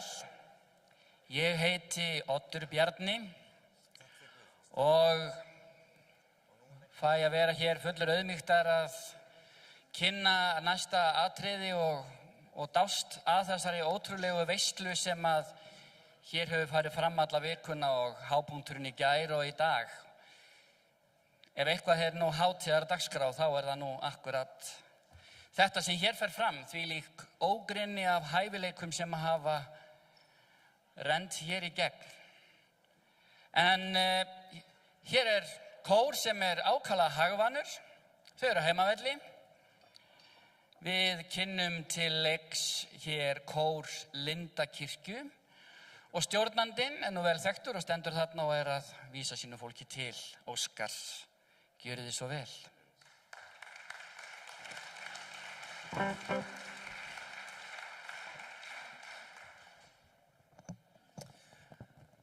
Ég lofaði ykkur í gær, þeir sem voru á Sálmafossinum, að í dag það svolítið hressara prógram og það ætlum ekki að svíkja og við ætlum að taka svona músík sem eingöngu samin á okkur, þar að segja frumsami lög og ég voni njótið og ég með mér til hals og traust, þann Pál Elvar Pálsson sem spila með mér hérna nánast í alla messur á sunnudagskvöldum klukkan 8 og Pétur Ellensson, góðan vinn okkar, þeir fá að vera með því konur þeirra í kórnum. Nei, hér kemur fyrsta lagið. Að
Takk fyrir þetta. Og ég ætla að lifa Áslaugu. Þetta lag sem var núna áðan, þetta samti ég fyrir 30 ára síðan, 1995. Það er langt síðan. Áslaugu, þín lög eru aðeins yngri. Já, ég er nefnilega ekki jafn gömul og þú.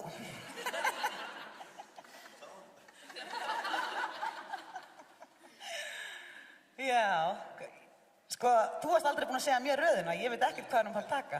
Ha? Halleluja. Já, nú ætlum við að flytja eitt af lögunum sem eru eftir mig. Textin eftir hann Guðmund Karl, sem er nú á Ítalíu, Sierra. Og útsetningin eftir hann Óskar, þannig að þetta er svona samvinnuverkefni hér í Lindakirkju. Og þetta lag er sungið í öllum fermingum hér í kirkjunni.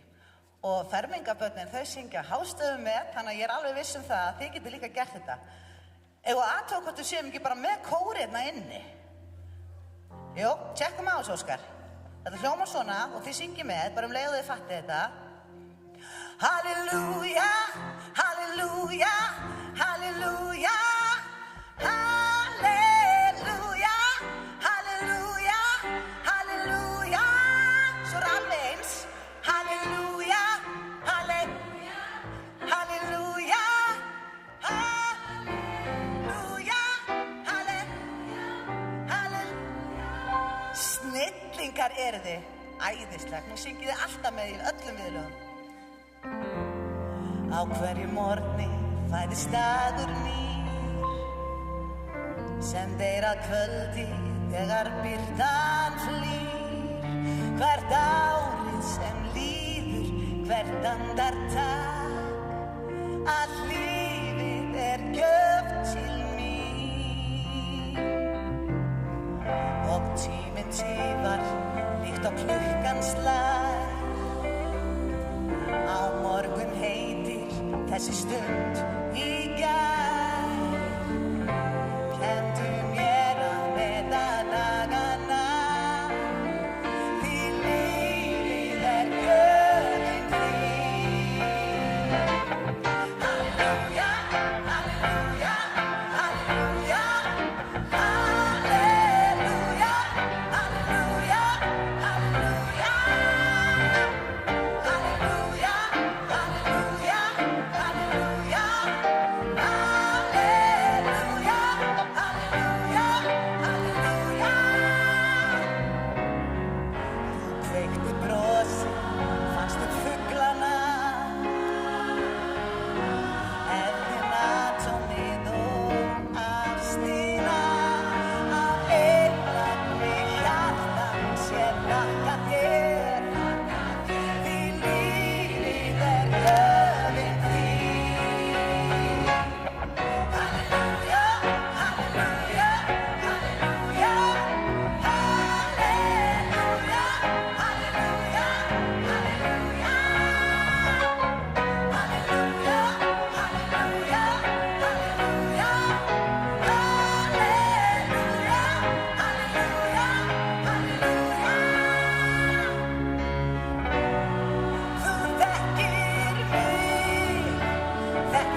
Þetta eins og þið sjáuð líka lag eftir Áslaugu, hún svolítið á powerful nótunum, getur sagt það.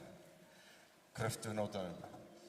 Hér ung stúlka mætt, syngja í fyrsta skipti sóló með Kóllindikirkju, eða þar að segja sem kórfélagi. Hún nýbyrjuð fyrir viku síðan og hún ætlar að syngja lag sem að pabbi hennar samdi og Þorkell. Þorkell hérna í salnum? Sigurbjörn Þorkelsson, fyrirgefðu, elsku vinur, Sigurbjörn, vinur okkar, þetta fyrir þig. Lagið heitir Hann hann gerir textan og Stefán gerir lagið og Hanna syngur einsöngin.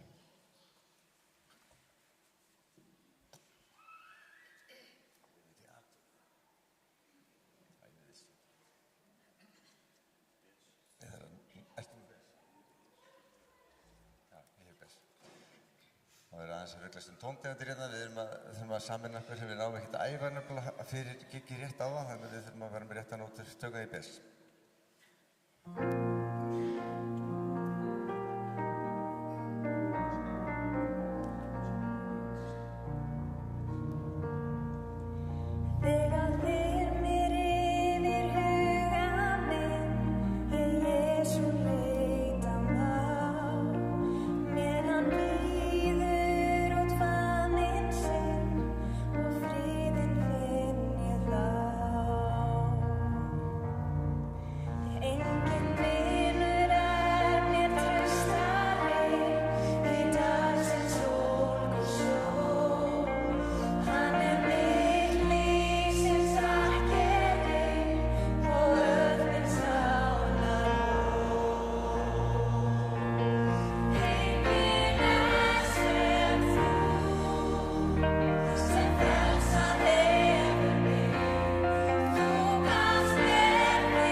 fá að taka fyrir ykkur 2 lög í viðbót og næsta lag lag sem ég samdi sjálfur fyrir nokkrum mörgum árum síðan. En kom út á plötu í fyrra, plötu, Spotify eða útgáfu og þá söng Samuel Ljungblad, svenskur stórsöngvari þetta lag og Kólindi kirkju. Og við ætlum að flytja þetta hér fyrir ykkur núna, In Your Presence. Og ég glemdi að segja frá því áðan að Stefán, hver ertu? Þetta sem Stefán, pabbi hennar Hönnu sem samdi lagið og takk fyrir Stefán og takk fyrir Sigurbjörn. Hér kemur In Your Presence.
Takk fyrir. Og við sláum botninn í þetta stutta einslag. Við höfum getað verið með 2 tíma konsert með lögum sem að Áslaug og við hér í kirkjunni, Gummi Kalli, á fullt af lögum. Við sungum nú 3 sálma eftir hann í gær. Hann fær frí í dag.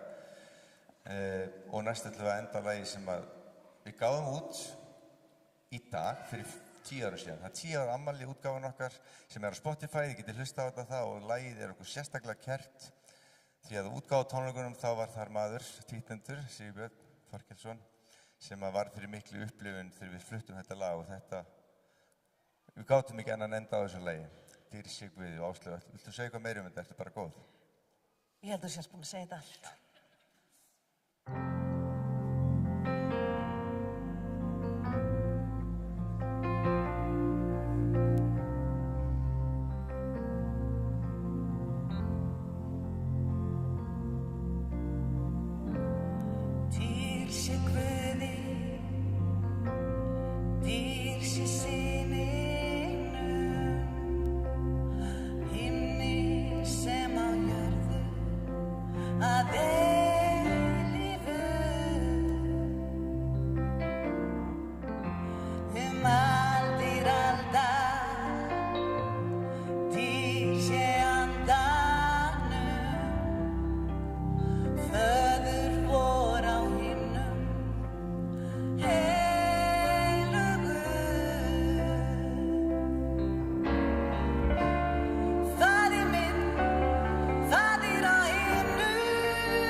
Þessi virkar. Þökkum kór Lindakirkju fyrir þessa frábæru lofgjörð. Eigum við ekki að gefa þeim ennþá betra klapp. Stórkostlegur flutningur.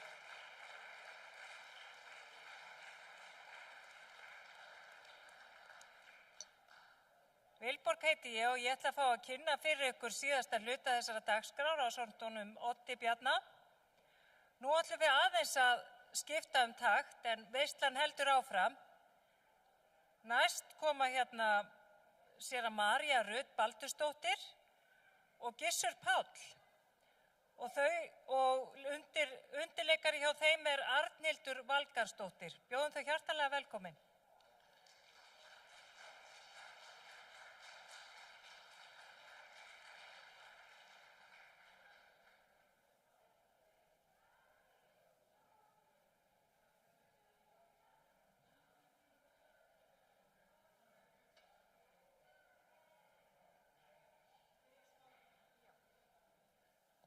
Góðan daginn, heyrið í mér.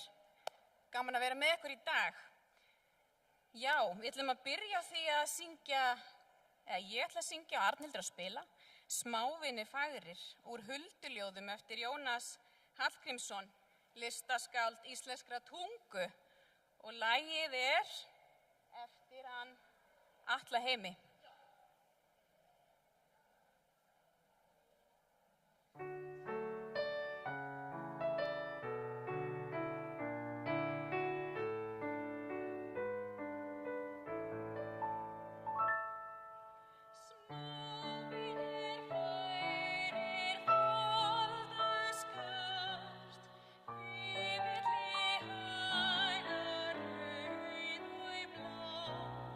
Brekku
Ég ætla að fá að syngja fyrir ykkur annan sálm og það Ég vil dvelja í skugga vængja þinna.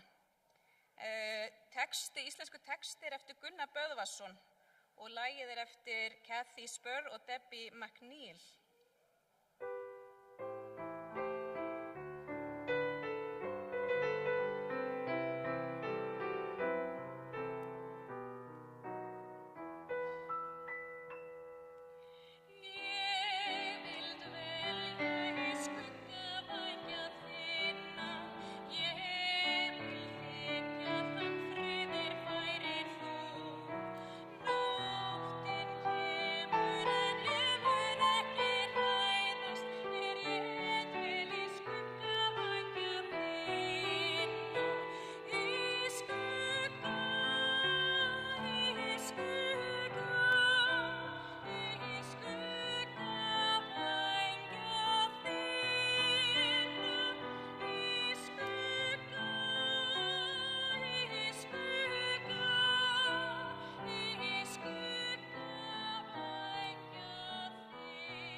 Jæja. Takk fyrir kærlega og góðan daginn. Gaman að sjá ykkur í kirkjunni og óskar mig, viltu ekki bara segja fólkinu frammi að koma inn? Þetta verður langt og skemmtilegt.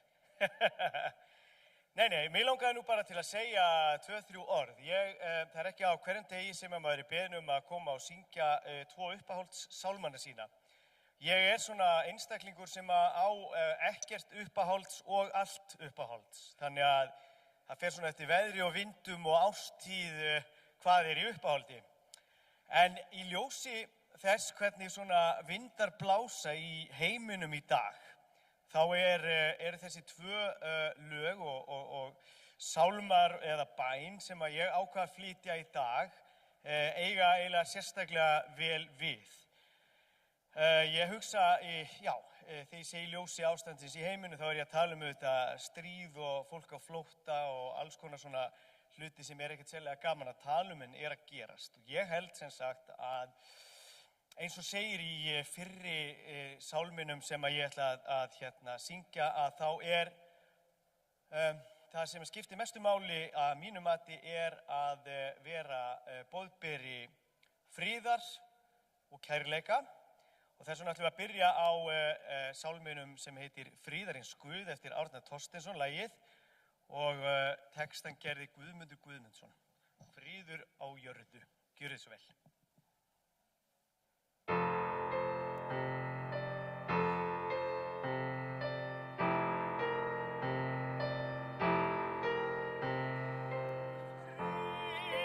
Fríðarins Guð í hæsta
Takk fyrir.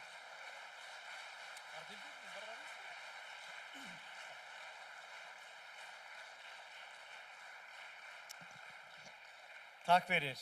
Þarna fara einstaklega vel saman hljóð og mynd eða orð og ljóð eða lag. En sem sagt, næsti sálmur er í raun og veru bæn.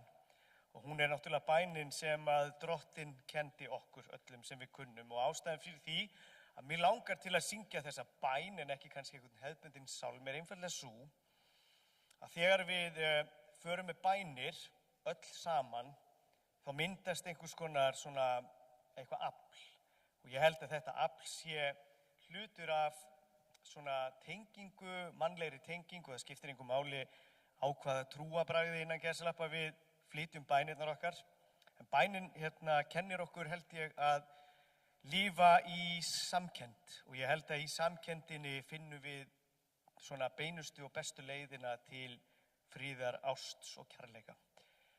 Takk fyrir að mig að koma að syngja og ég ætla að syngja núna fyrir okkur Faðir vor. Hann er að finna í Biblíunni, höfundur er Jesú Kristur eða eitthvað það bil og lagið er eftir skrifað af Malott sem sé. Hann heitir Albert Heim Malott, þessi sem að bjó til lagið en hann bjó til annar lag sem að allir elska og það er jólalagið Ó helga nótt. Við flytjum það eftir nokkra vikur. En núna ætlum við að flytja Faðir vorið. Er tæknin eitthvað að skrifa okkur? Já. Þessi er bara á mute. Ég hef ábyggilega ítt á eitthvað. Alltaf að fikta. En jæja, ég svo sem þarf ekkert endilega hennar mikrofón en við sjáum hvað gerist. Faðir vor, gjörðu svo vel.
Kærar þakkir. Takk fyrir.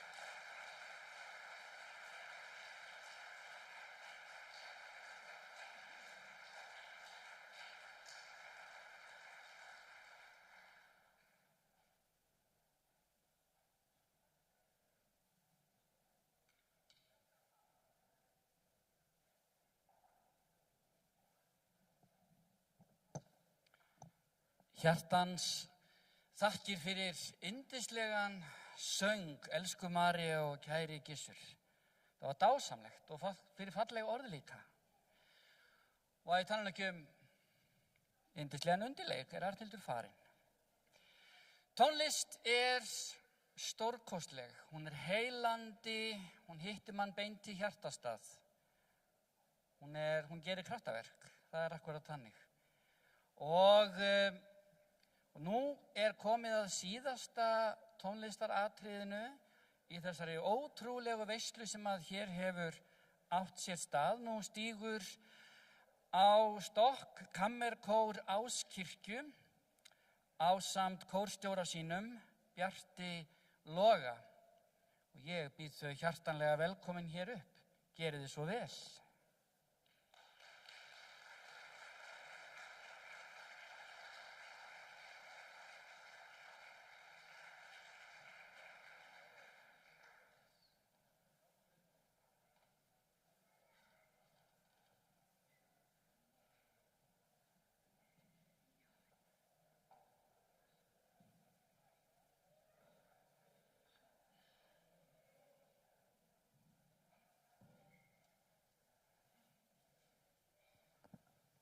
Já, gaman að fá að vera hérna með ykkur og flytja fallega kirkjulega tónlist. Við erum með dagskrá sem felst í því að syngja okkur í gegnum kirkjuárið og í gegnum sálmabókina. Og við byrjum í aðventunni og komum við svona reglulega út kirkjuárið og endum á hvítasunnu. Þetta sem sagt þemað hjá okkur í dag, það kirkjuárið. Takk fyrir.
Þökkum Bjarti Loga og Kammerkór Áskirkju fyrir fallegan flutning og ferðalag í tónum kirkjuárið. Nú munu rúlla hérna myndbönd þema kirkjudagana, sælir eru friðflytjendur. Ekki fara langt, við ætlum að gera sviði klárt. Hér mun hefjast umræður í stjórn Boga Ágústssonar á milli biskupa Norðurlandana frið. Þannig, hvað segirðu?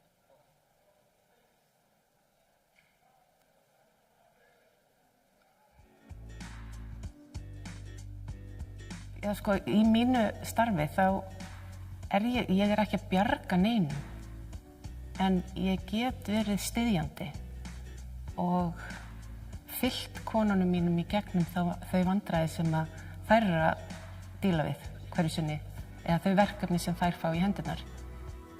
Ég get ekkert gert fyrir þær ef þær þigga ekki aðstoðina, en stundum þurfa þær ekkert nema hlustun. Ég held að samfélagið væri fullt af þakklæti.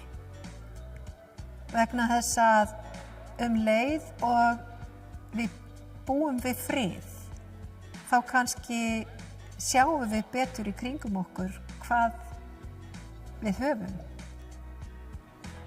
til þess að búa við frið.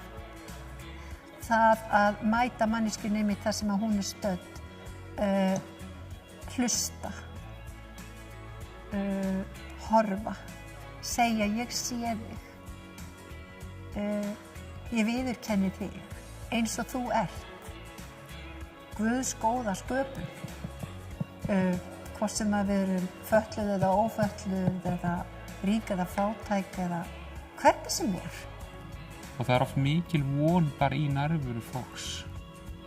Sá sem heldur ró sinni, sá sem heldur dómgreind sinni, á þess að reyna að hamast í þjáningu annarra og leyfir fólki bara að vera. Hann er að flytja frið.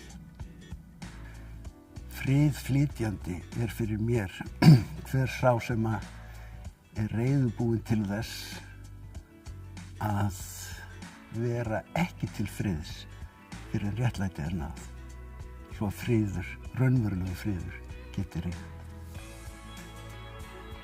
Sko, það er oft svolítið, ekkert alltaf, en það er stundum svona leiðindi. Stundum er einhver leiðileg við einhver aðra, stundum er einhver að gera grín að þeim. Þó þau séu ekkert endilega meðvitaður það þau séu að gera grín af einhver mönnum í skólanum. Eða þau eru bara, segja það, segja kannski, þú ert eitthvað leiðilegur, bara, eitthvað leiðilegt við eitthvað, en átti sig ekkert á því, eða, í gríni, en átti sig ekki á því að, þetta er alveg svolítið leiðilegt og ef það væri ekki, þá held ég að öllum myndi líða miklu betur ef það væri ekki svona óþarfa leiðindi í gangi.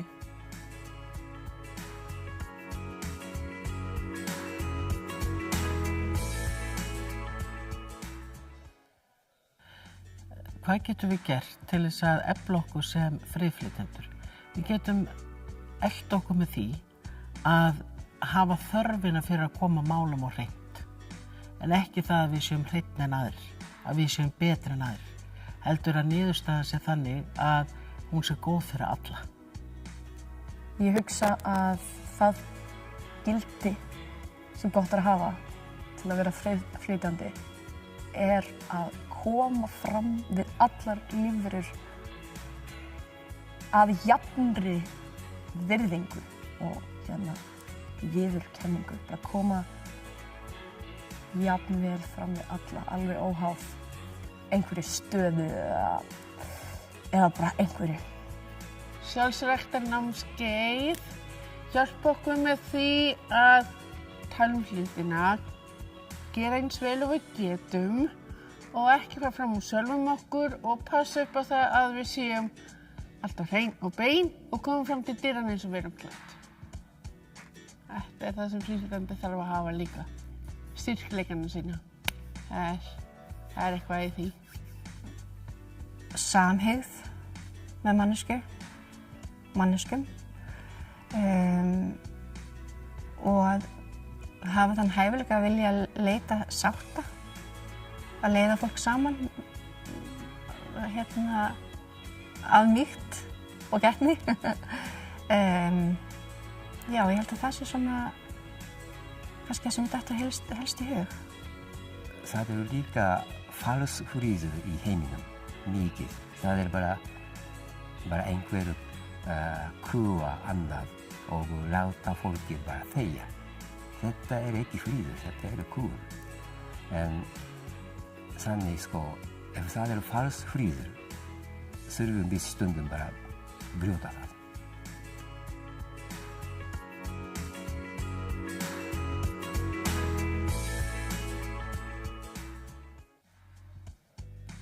Maður hefur auðvitað horft til margra sem hafa talað fyrir friði og maður hefur líka upplifað örlög þeirra sem að mjög margir friðflytjendur hafa náttúrulega verið drepnir og manni sýnist eins og það sé aldrei nein lok á því. Það heldur alltaf áfram og ég getur þetta nefnt nokkur nöfn en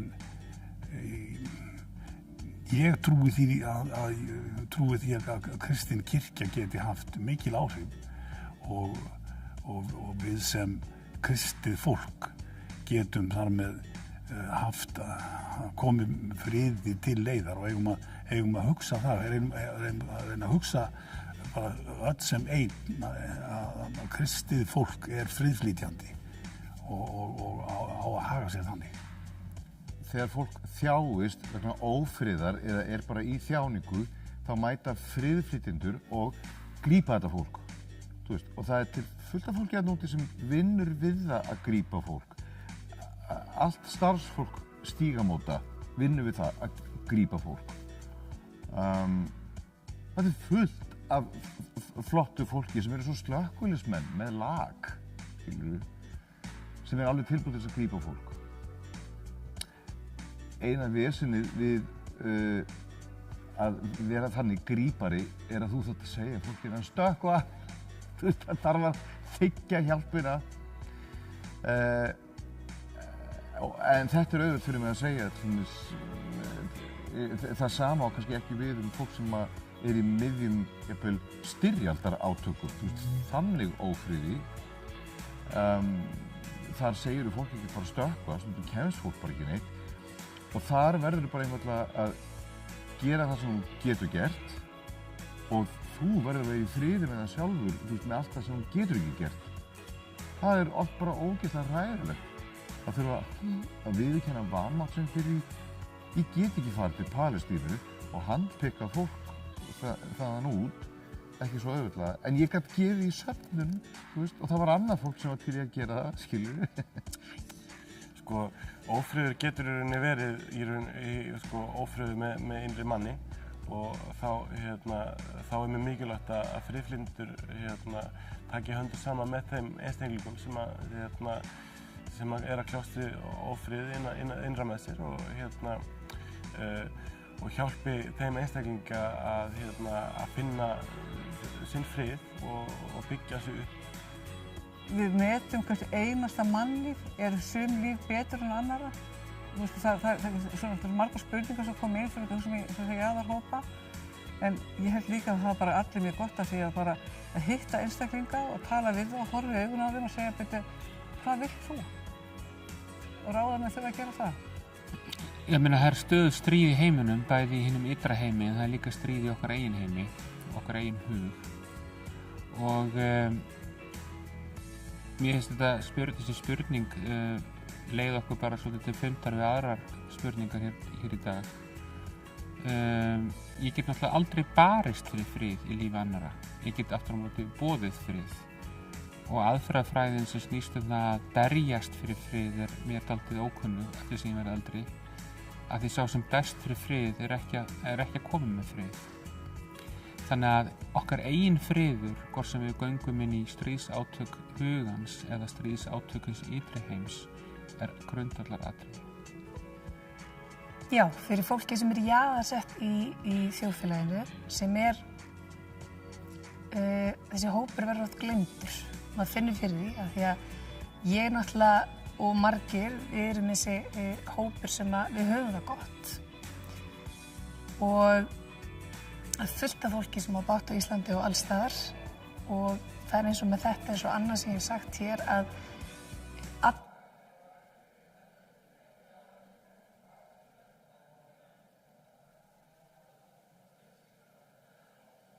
Jæja, þá bjóðum við velkominn Boga Ágústsson og biskupa Norðurlandana sem munu stjórna umræðum, eða Bogi þarf að segja, ætlar að stjórna umræðum milli biskupa hlutverk kirkjunnar frið. Gjörðu svo vel. Takk Vilborg. If the bishops would please come and have a seat here. We are rather pressed for time.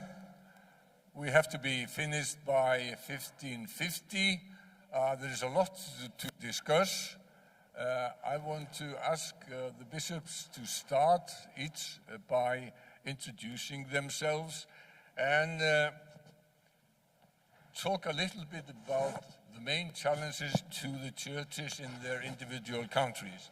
And the bishops are Tapio Luoma, who is Archbishop of Finland, Martin Modéus, Archbishop of Sweden, Olaf Fixit Tveit, who is presiding bishop in Norway, Ulla Torbjørn Hansen, who is Bishop of Roskilde in Denmark, Hróarskeldu, as we say in Icelandic, and Agnes M. Sigurðardóttir, Bishop of Iceland. Welcome all and thank you for taking the time to take part in these discussions. Feel free to add comments to what other people in the panel say, but the main topic is the role and status of the church in times of unrest and war. Unfortunately, we are living through such times at the moment. So I would like to ask the bishops to start by introducing themselves and talk for a minute or two about the main challenges to the churches in their respective countries. And I think it would be proper to start with Ulla Torbjørn Hansen, if you would like to talk a little bit about the Danish church. Yes, and an introduction of myself, or a little bit of that, I think. My name is Ulla Torbjørn Hansen, and I'm one of the 10 bishops in Denmark. I'm a bishop of Roskilde Diocese, it's one of the largest and oldest dioceses with more than 300 churches, most of them from the Middle Age. And the church, Roskilde Cathedral, has been on the UNESCO World Heritage List since 1995. And tomorrow, tomorrow, I've been a bishop for 2 years, so it's rather new. And before that, I was a pastor for 28 years. And during that period, I was also an army chaplain for 18 years. I've served in Afghanistan as an army chaplain twice. And of course, I mentioned that because the theme of this gathering also is status of church in times of unrest and war. And I would like to mention that I've written a book about the subject dødsbud om underretninger ved pludselige dødsfald. That means a messenger of death, about conveying the message of death. And as a church, of course, we shouldn't be messengers of death only. We should be messengers of life. But I know, and not only I, but most Danish soldiers and their families, that being or attempting to be a peacemaker can have major implications for everyone involved. It has a price to be a peacemaker.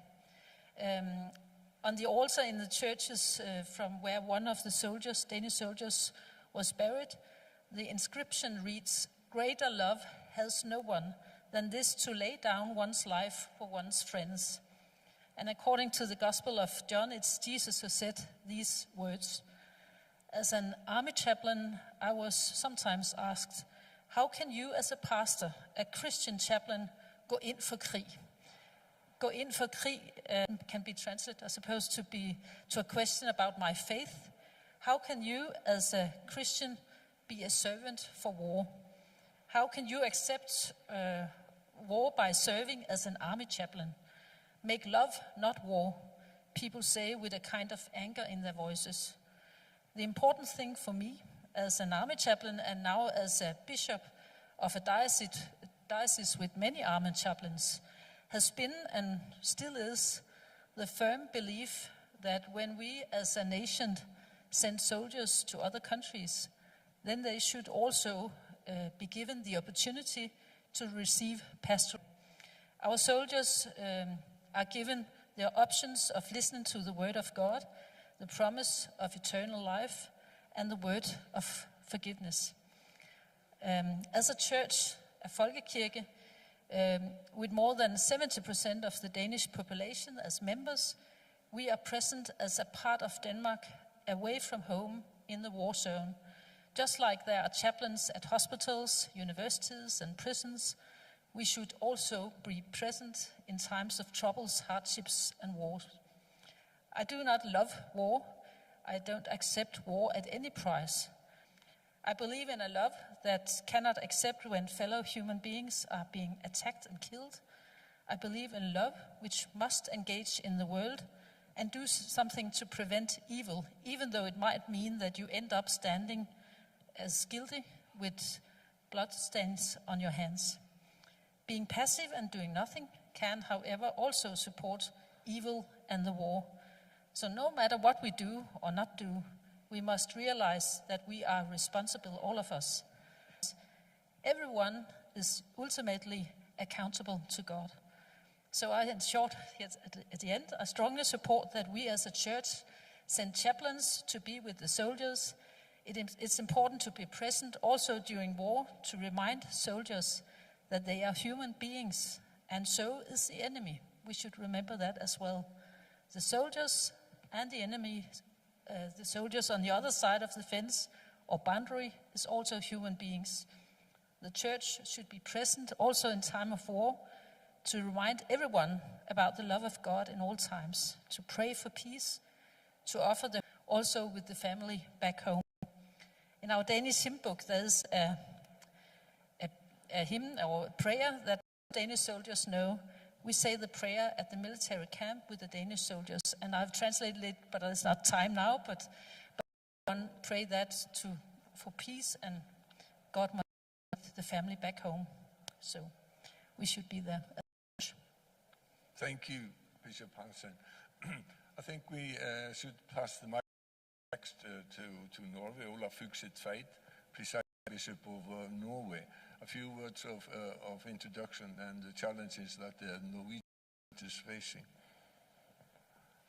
Well, thank you for the invitation. I'm Olaf Fugset Tveit. I'm the presiding, which means that I'm the president of the Bishops' Conference. Primus inter pares? Pardon? Primus inter pares? Yes, kind of. No. And also connected to Nidaros. So it is unusual. I had one predecessor, Helga Haugland Biffuglin, and we try in many ways to discuss how shall we be a church without being a state church. We know that the legal decision and political decision, we try to find out what is it then. We are responsible ourselves for how we are organized, how we have different roles of leadership between the bishops and the synodical structure, and so forth. So that is an internal challenge we deal with almost every day. I had a long discussion with my bishop's colleague on Thursday on this issue. But we also are part of the society in Norway that is struggling with the issues I think all of us are dealing with, how to be a democracy, and a democracy that is willing to face these kind of challenges that war in our continent brings to us. It's a matter of priorities, but it's also a matter of values. But still, the background I have, before I was 4 years ago consecrated to be in this position, I was serving 10 years as General Secretary of the World Council of Churches, where the slogan about war was said in 1948, that war is a sin. So what does that mean? At least it means that we cannot promote war. But those 10 years, we had a long I would say also a very wide process discussing what does just peace mean. As efforts we as churches can be involved in to bring peace with one another as communities and people, but also with nature. But now I'm in Norway and have got the responsibility to supervise the chaplains that serve in our military forces as a new task actually from this summer. And I had a discussion with the head of our forces last week, and I said, well, me to work for just peace must then include also that at some times I have to defend that there is something like a just war. But it's extremely important that when we discuss issues like that we don't say war is what we want. It must always be what we does not want, and therefore the role of the military forces is war as well. But in this, I would say, very interesting dialogue about how do we promote just peace, we sometimes even have to accept a just war. Thank you very much. Bishop Martin Modéus, you have the microphone. If you, Archbishop of Sweden, the floor is yours, sir. Thank you very much, and thank you very much for the invitation. My name is Martin Modéus, and I'm Archbishop of Sweden and Bishop of the Diocese of Uppsala. It's also a primus inter pares model we have. I will say things about the situation of the Church of Sweden in the situation of or after this theme of peacemaking. And there is one practical perspective and one theological perspective. And I think it's rather similar in the situation, but with some nuances. In Sweden, we have been neutral for many, many years. We have not taken part in war. We have had war close to our borders, but we have not been into those wars. Sometimes we say to ourselves that we are wounded by peace. It's a very bad way of putting it, but it says something that being neutral and trying to be outside all the conflicts all the time does something with your mindset. But when Russia attacked Ukraine, something happened in the Swedish people, and to make a long story short, became parts of NATO together, but a bit afterwards due to some political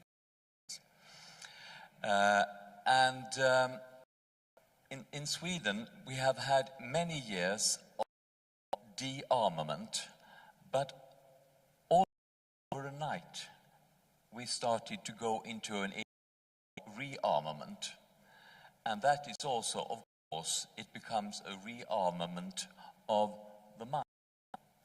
And in that context, the Church of Sweden, we used to be a state church, but we are not any longer a state church, but we have some things, some issues that we have, that we do for the sake of the state. And that is everything that has to do with funerals and a lot of things that has to do with the cultural heritage. And in times close to war, those things become even more important. So there is huge practical work in the churches to change the organization and find new ways of working with these issues that we have as, in fact, a part of the state, a role that we really did not understand that we had. That is the practical part. At the same time, and now I'm coming to what you colleagues just said, we're working with a theology of peace. What does a theology of peace mean in times close to war? In Sweden, it's even an even more issue, I think, since we have been outside NATO and considered ourselves as standing outside the armed conflict. So we have had made a peace theology in times of peace. And now we have to make peace theology in times close to war. That might sound a bit theoretical, but I will give an example. I met a friend from Germany who is pacifist and had a lot of friends that were pacifists. They completely agreed that Germany would never go into war, that Germany would never engage in any other wars, and that Germany should never export weapons. And then Ukraine was attacked. And he said to me that over a night, friends changed their opinions and started supporting the export of weapons. I will not say anything if it's right or wrong, but I will say one thing. If theologians change their minds in such a central issue over a night, the theological work is not done. At that point, the Church of Sweden is now. What is a theology of peace in times close to war? How do we talk about peace in a way that we can say the same thing when it is peace, when we are coming close to war, when we are in war, when we are occupied? How does the message of peace, that is the same message, sound? The Church's message is always a message of peace. There is no war theology in Church. There is just peace theology, but we must go deeper in it. That is the message for the moment. Tapio Luoma, Archbishop of Finland, just like Sweden, Finland has joined NATO, and overnight things changed. I would like to ask you to talk a little bit about that, or whatever you want to talk about now at the beginning. And also, in the interest of saving time, I was going to put a question, which is that there is widespread unrest in, and as Archbishop mentioned, of course, we all know Russia invaded. You are a neighbor to Russia, a more than 1,300 kilometers border with Russia, and you have a history of conflict with Russia. You used to be part of Russia for 100 years after you were part of Sweden, and now Finland has been an independent country for more than a century, and is very ready to defend its independence. Would you like to comment a little bit about those points, where the Finnish Church is in these times? Yeah, thank you so much. My name is Tapio Luoma. I am the Archbishop of the Evangelical Lutheran Church of Finland since June 2018, and before that I worked as the Bishop of Espoo Diocese, which is situated near Helsinki, for about 6 years, and before that 24 years as a parish priest in 3 different parishes in southern Ostrobothnia. But, well, to the question concerning the Finnish role and the church, challenges to the church in the Finnish society, well, just like Martin said, also Finland had this kind of idea of itself as a neutral state. Of course, during the time of war, our position in the neighborhood of Soviet Union, it made our neutrality a bit dubious in many people's mind. And then also there is a term called Finlandization, which was actually originated, I think, in Germany. And it meant that a kind of a very colored neutrality where you listen to your big neighbor. And I think that until our decision, or until the attack of Russia into Ukraine in 2022, I think that we entertained a kind of very colored neutrality, like a Swedish neutrality. But it was a very colored neutrality. We tried to be a part of different conflicts in the world and in the tensions between the superpowers. But all the time, now looking behind, all the time also I think that Finland had the understanding that there is a threat. In 2009, there was a Nordic Bishops' Conference in Finland. Nordic bishops come together every third year. And last time, in 2019, we were in Lappeenranta, which is 20 kilometers from the eastern border. And I'm not sure if I'm ashamed, but I remember that I said that the border is not a threat, but it is a challenge.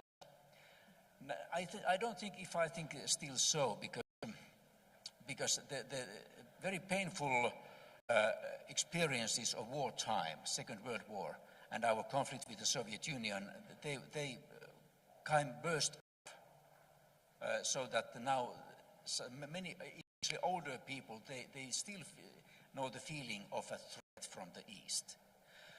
And of course, for the church, this is a new challenge to be a part of NATO. So that in Finland we have not yet been able to indicate what are the church implications for the church of Finland being a member of NATO. Perhaps you members, NATO members, you are more able to say something about that, but I think that do with the existential threat that the power makes you to feel. And we have to know that the superpower is an imperialist power. It is not a question of an ideology of communism or capitalism or something like that. It is just that our nation must have a larger area than it is.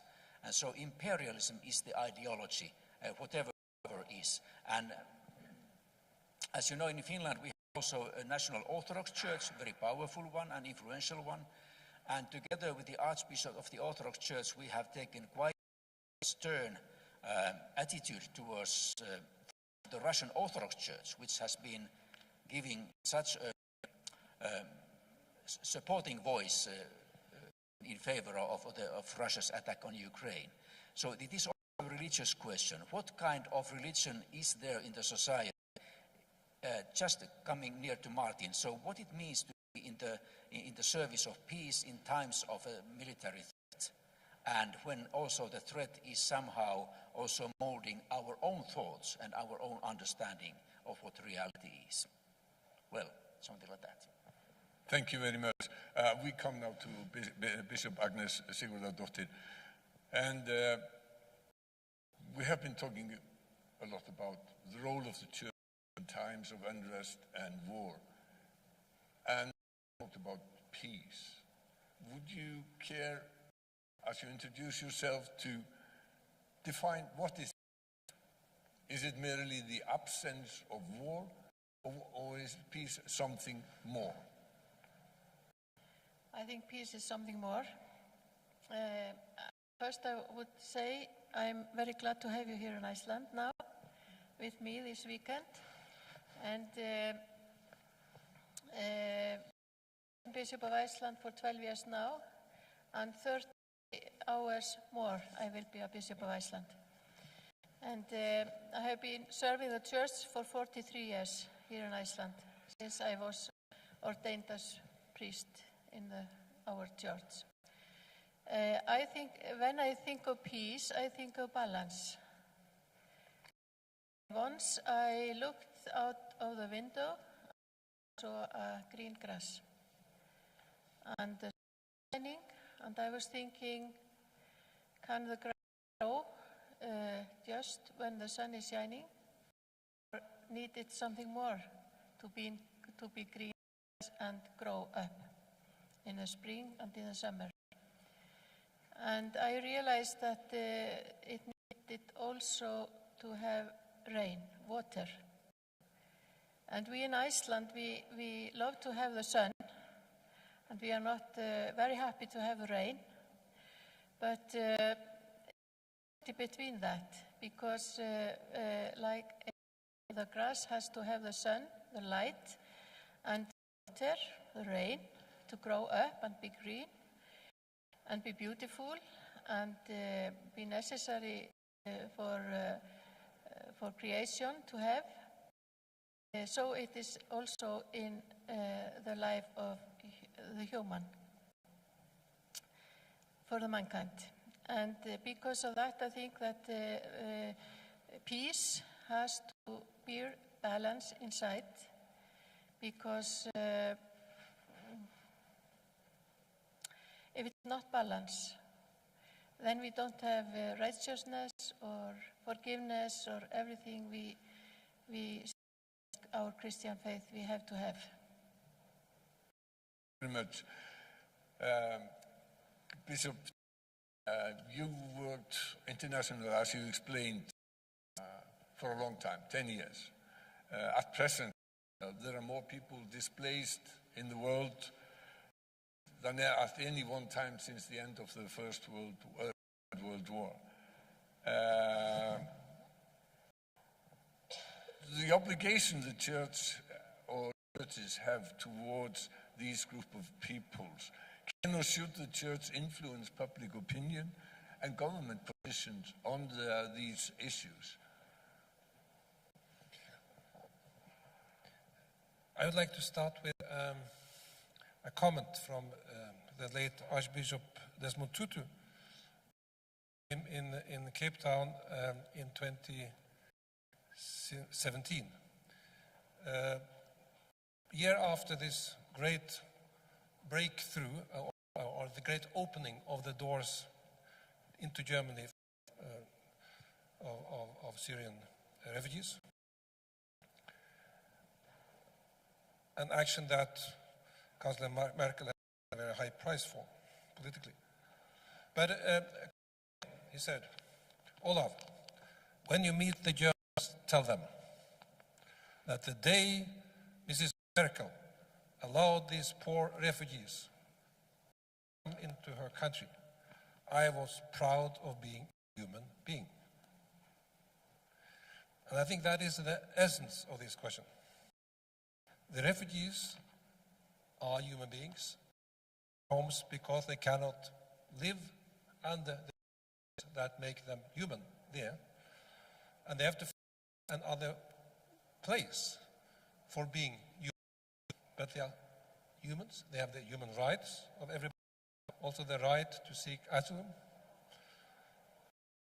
And therefore, we as churches, when we address it, we address it from the perspective that we are all created in the image of God. And I think also in a post-Second World War language, we have the same human rights, and we should find ways to implement these human rights as an expression of our Christian faith. And I think it's not to minimize the challenges related to all kinds of refugee issues, because it is really very challenging to find ways both to receive refugees in a proper way, to find ways for them to find a place to live and to find work and so forth in another country, and also ways to bring them back to their own countries when the time is ready for that. I think the church has at least 3 or 4 type of actions we should do. One is what we then could call advocacy, like Desmond Tutu says. We have to advocate for the dignity and the rights of every human being. But we also have to be advocates in a practical reality of a country. How many are we able to host? How many can we live life in our country? We as churches cannot ignore those. So, but still, I think there is a role for the church to say, well, there are some principles we must not know about, but implement. Not only for the sake of the refugees, but for the sake of our own human. And that is Tutu's point. I'm proud, he says, when somebody acts as a human being.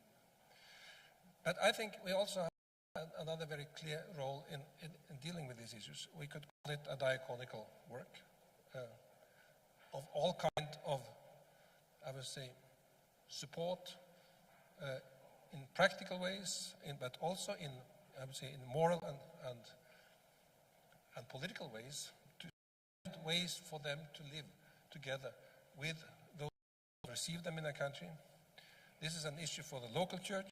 It's an issue for being a neighbor, in real sense. And those, I would say, are burning issues, but I'm also very proud to see how people in local churches find ways to respond to this without we as national church leaders say what they should do, or even to have the initiative to do it. That is what we see in Norway. We have more refugees now from Ukraine than we have ever had as refugees in Norway at any time.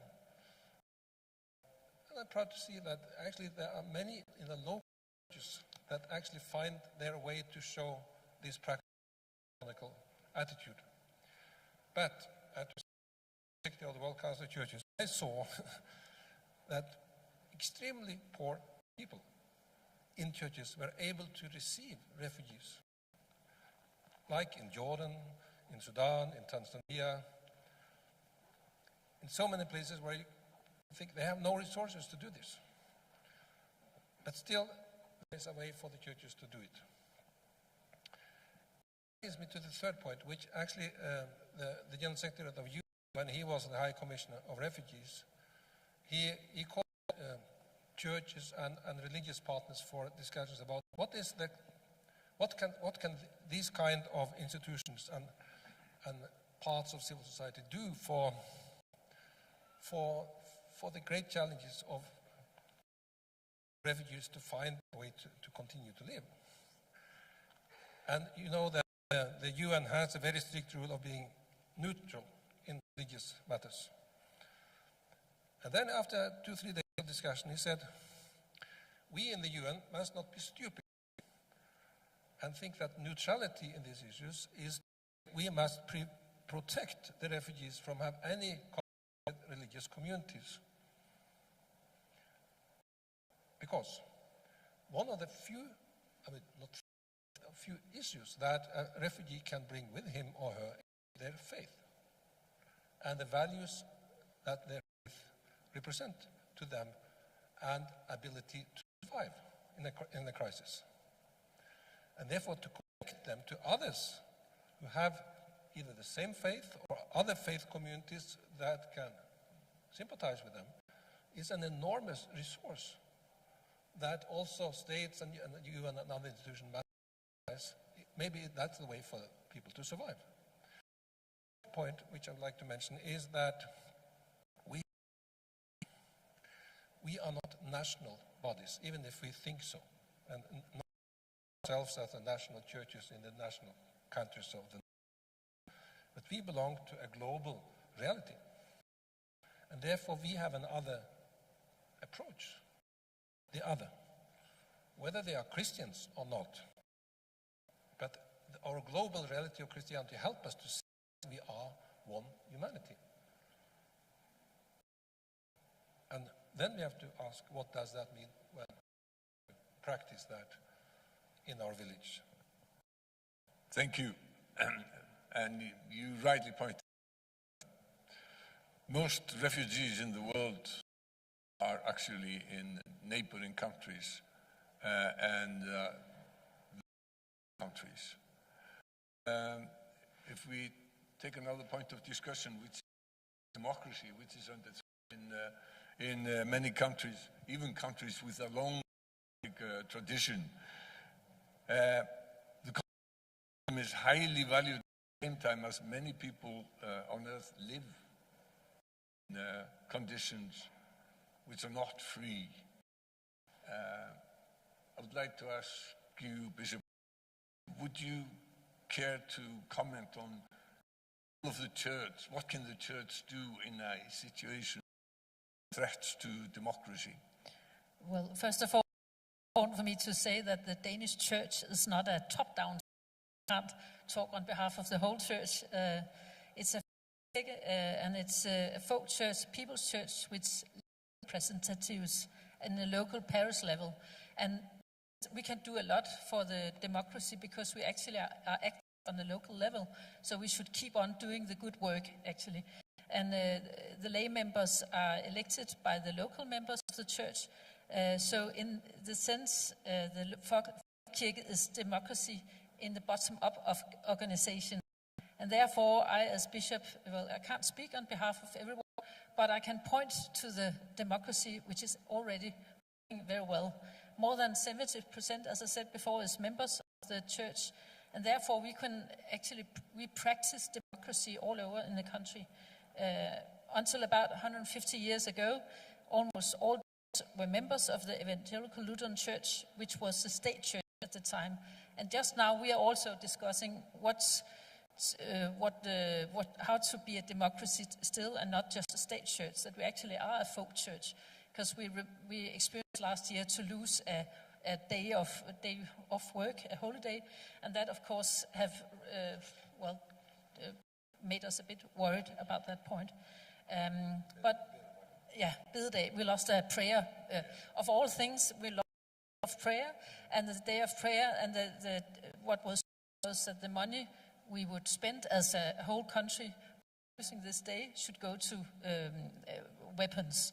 It was not really, and everyone was against it, both the church, suddenly the whole country actually was against the government in that sense. So it was not, they didn't get many points out of that decision. Today I wanted to say, I've written a little bit down on that question. There's some today Lutheran Church members who are over 18 years old will be meeting in their local parish to elect the new parish council. And this is soon going on, 17th of September. And there they will elect a parish council that will represent them for the next 4 years. And there's some anxiety now in parts of Denmark. They are afraid that not enough people will turn up here to be members of the church. I am really optimistic, but there is no doubt that there's from example from other organizations as well as social medias. So when you ask the church in Denmark can respond to threat to democracy, then I would say that as long as there are people who will engage in the local church, then I'm not fairly concerned. These passionate volunteers take on an important local role, and they are trained through a democracy process and take responsibility for the church, both activities, building, finance, etc. So it's all, we should actually continue that work. I believe there's strong democracy learning through the church and other associations and institutions. So it's important that a broad spectrum of the population is active and receive this democracy understanding via school, church, and sports. So it's not a church, but also school and sports and everything. So we should support each other. So I would say that democracy is an important part of our DNA in this part of not only Denmark, but all of us, which we at all times should safeguard and protect, because that can help us also in this war. Thank you very much. Martin Modéus, I know also that church elections are very important in Sweden, but that's not what I'm going to ask you to talk about. The last main point that we agreed to discuss here today is about climate change. And we know that climate change leads to conflict. It has led to conflict.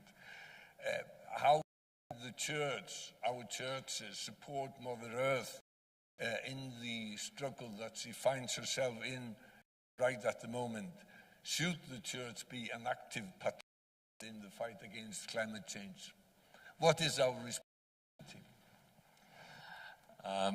When we got the in advance about what we should prepare, was a small theme, and that was the word makers. And I was so happy to get the subject of climate and the theme of peacemakers. I think that's brilliant. Thank you very much. Because peacemakers, that's one of the key words in the introduction of the Mount. Blessed are the peacemakers, Jesus said. He doesn't say, blessed are the Christians. He doesn't say, blessed are the activists or the Lutherans or anything like that. he says, "Blessed are the peacemakers." And the fact that something is in an introduction normally means that it is from this perspective that the rest of the text should be understood. And being a peacemaker, that is a fundamental human perspective. So Jesus calls forth and blesses the peacemakers at a time when human beings is in some kind of war against our own life circumstances. I mean, we live in one of the most generous worlds we possibly know. God's grace, it flows over us and upon us every day in life-giving air and harvest that we have in sufficient quantity for all living creatures if we are careful with the gifts and share them with one another. So the climate crisis is fundamentally about how interconnected all living beings are, which means that it is deeply rooted in the spiritual dimension, since here, the spiritual dimension, the existential, the economical, the individual, the structural, the theological, and the political dimensions, they meet. In the sense I use the word spiritual, it's not about a outside ordinary life. The word spiritual holds together all dimensions of life. It's about our basic relationships with God, with creation, fellow human beings, and with ourselves. And this is where the church has a given place. We have language, we have stories, we have liturgy, we have hope. Peacemaking is a question of justice, not only for human beings. This is about justice for all living creatures, for the air and for the water, now and for the future. So there are few themes that are as clear and as recurring in the Bible as justice for those who live in vulnerability. We encounter it in the prophetic texts, in the literature, and not least in the Gospel's teaching about those who Jesus visited and helped. And today, I think, a large part of the climate must be included in this, in the vocation and the calling to take care of the vulnerable. So it is becoming increasingly clear that humankind is not outside and above the rest of creation. No, we are a part of a complex and vulnerable web of life on earth. And the gospel tells us about how God became a part of creation, how the incarnation, God's becoming human, has to do with the deep existence of the whole of existence. And Christians all over the world see the same thing. This is a central and obvious commitment to all Christians and all human beings. I will give you two quotations. The first is from Francis, who writes in his Laudato Si. I urgently appeal then for a new dialogue about how we are shaping the future of our planet. We need a conversation which includes everyone, since the environmental challenge we are undergoing and its concern and affect us all. And the Orthodox Patriarch Bartholomew writes, as Orthodox Christians, we use the Greek word kairos to describe a critical moment in often a specific historical period when lasting repercussions and eternal significance. For humankind and the planet as a whole, now it is kairos, the decisive time in our relationship with all of God's creation, when we must respond in an opportune manner to protect life on earth from the worst consequences of recklessness. May God grant us the will to act promptly. We are together in this. Christian theology is a challenge for the world and for the church, and there is a solid theological foundation for the church's part in this work to be a peacemaker, together with all living things that take on that calling. So, blessed are the peacemakers. Thank you, Martin Modeus. We are really drawing to the end of this discussion. I would allow myself to quote Bishop Agnes in what she wrote when we were preparing for these discussions at the end. And I allowed myself, of course we wrote to each other in but I allowed myself to translate it to English, and she said, "The mission of the church is to proclaim the good news about the freedom of the Christian person, a message of love for God, humanity, and oneself, to put a word with a capital W into action. Christianity is a community faith and a faith in action, showing faith through deeds." I hope I did you justice with my translation, Bishop Agnes. Martin Modeus, and you all, I would like to thank you very much, Ulla Thorstensen, Olaf Tveit, and Tapio Luoma, Bishop Agnes. Thank you very much for this very good discussion that we have had. Unfortunately, I would have liked, as a journalist, to ask you lots and lots of questions. Ulla, at the time as a chaplain in Afghanistan, about the fundamental changes taking place in Finland and Sweden with NATO, Olaf Tveit's experience in international, but time is up, I'm sorry. Bishop is now nearing the end of her job as a bishop in Iceland. So, unfortunately, thank you very much. Olaf Tveit, one thing last. That's nice. I always like it when people upstage me. One of the great images I have of peace is your house here in Iceland, where Reagan and Gorbachev met. Healthy. It has to do with human attitudes and human relations. And nothing is impossible. And war and weapons cannot solve our problem. I think we cannot end on a better words like this. Thank you very much.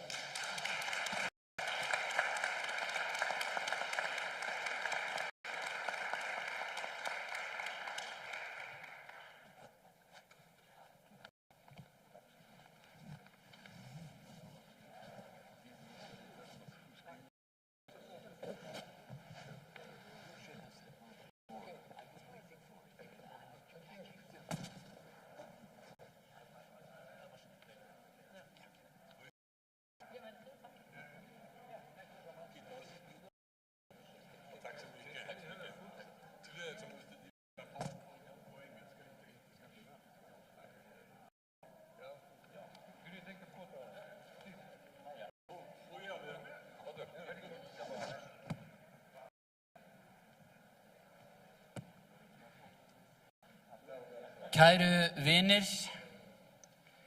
hjartans þakkir fyrir þessar samræður, kæru biskupar og bogi. Nú skunda biskupar til annars, til æfinga, undirbúnings fyrir morgundag, en nú fer í hönd hér inni helgistund, það sem að kirkjukórinn með stóru kái, með þess að jafnvel tveimur, mun syngja og þjóna, og ég bið ykkur bara, nú bara skulum við opna dyr fram og hvetja fólk til að koma inn og eiga saman helgistund. Við getum sameinast það. Jú, og þetta það síðan sem gerist hér inni í dag. Þetta hátíðar helgistund, við getum, að segja rúsinan í pulsuendanum, það varla. Þetta svona, já. Inngangur að biskupsvíslu segja. En endilega gott fólk sem eru frammi, nú skulum við ganga inn í kirkju og eiga saman helgistund.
Kæru vinnir, mikið gleðilegt að fá að vera með ykkur hér í dag.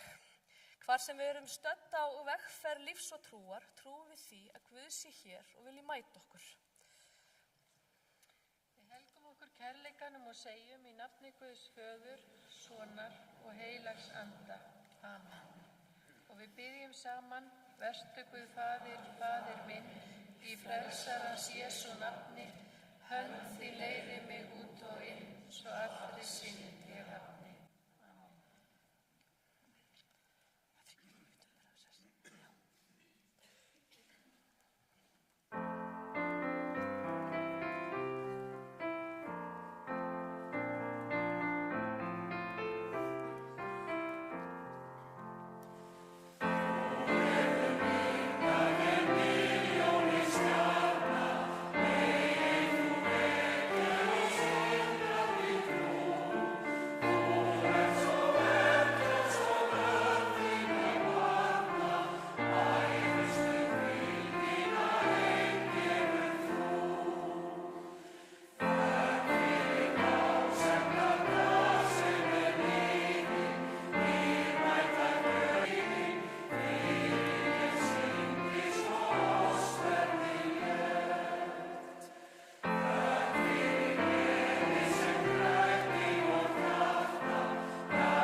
Ég vil fá að þakka fyrir þessa daga sem að hafa liðið hér í þessari viku frá sunnudeginu síðasta og alla dagana hefur verið einhver dagskrá hér í kirkjunni þegar yfir 200 manns fengu afhenta Liljuna, tónlistarverðlaun kirkjunnar og fleiri í raun og veru hafa fengið, alltaf 500 manns sem eru á skrá og þau fá þá sent skjalið. Svo þakka ég fyrir þessa stund hérna núna en það er ekki sjálfgefið að svona dagar gangi jafn vel og þeir hafa gert. Við sjáum hérna appelsínu gula bóli hérna fyrir framan mig allavega. Það eru sjálfboðaliðarnir sem hafa verið, þeir eru 20 og síðan hafa allt að 600 manns tekið þátt í að koma fram og eða undirbúa þessa daga. Það verður ekki hægt akkurat núna að þakka öllum persónulega og prívat fyrir þátttöku sína og undirbúninginn og allt þetta, en mér langar þess að fá þann sem að hélt utanum tónsprota þessara daga, það er að segja Stefán Gunnlaugsson. Hann hefur haldið utanum þetta allt og er snillingur í því að koma svona dögum á og ég þakka kærlega fyrir það.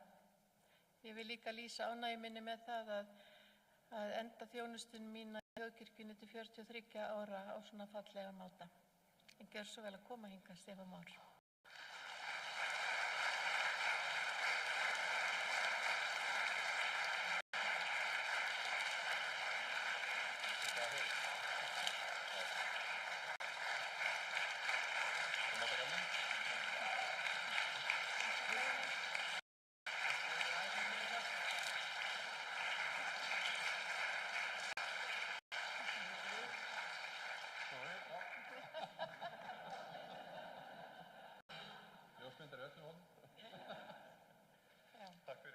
Kæra þakkir.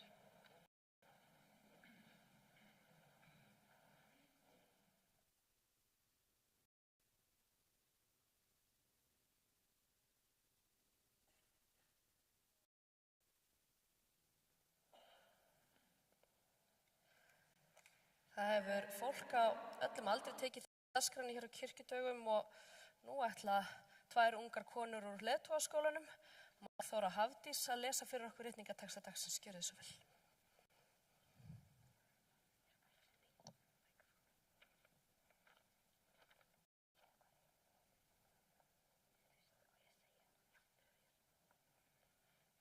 Ritningalastur dagsins uppörvandi orð Jesara, spámanns í 52. kafla. Þar segir: Hversu yndislegur fjöllum fætur fagnaðarboðans, sem friðinn gerir. Gleðitíðin flytur, hjálpræði boðar og segir við Síón: Guð sestur að völdum.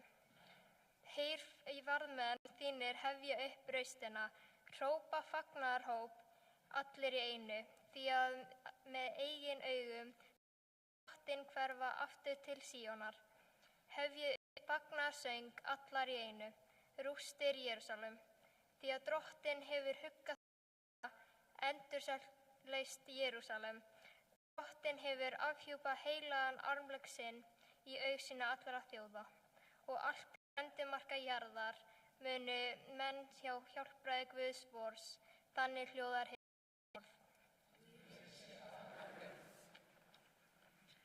Síðari ritningalasins að finna í lokakafla Páls postula í bréfi hans til fólksins í Filippíuborg. Þar segir hann: Verið glöð. Verið glöð í drottni.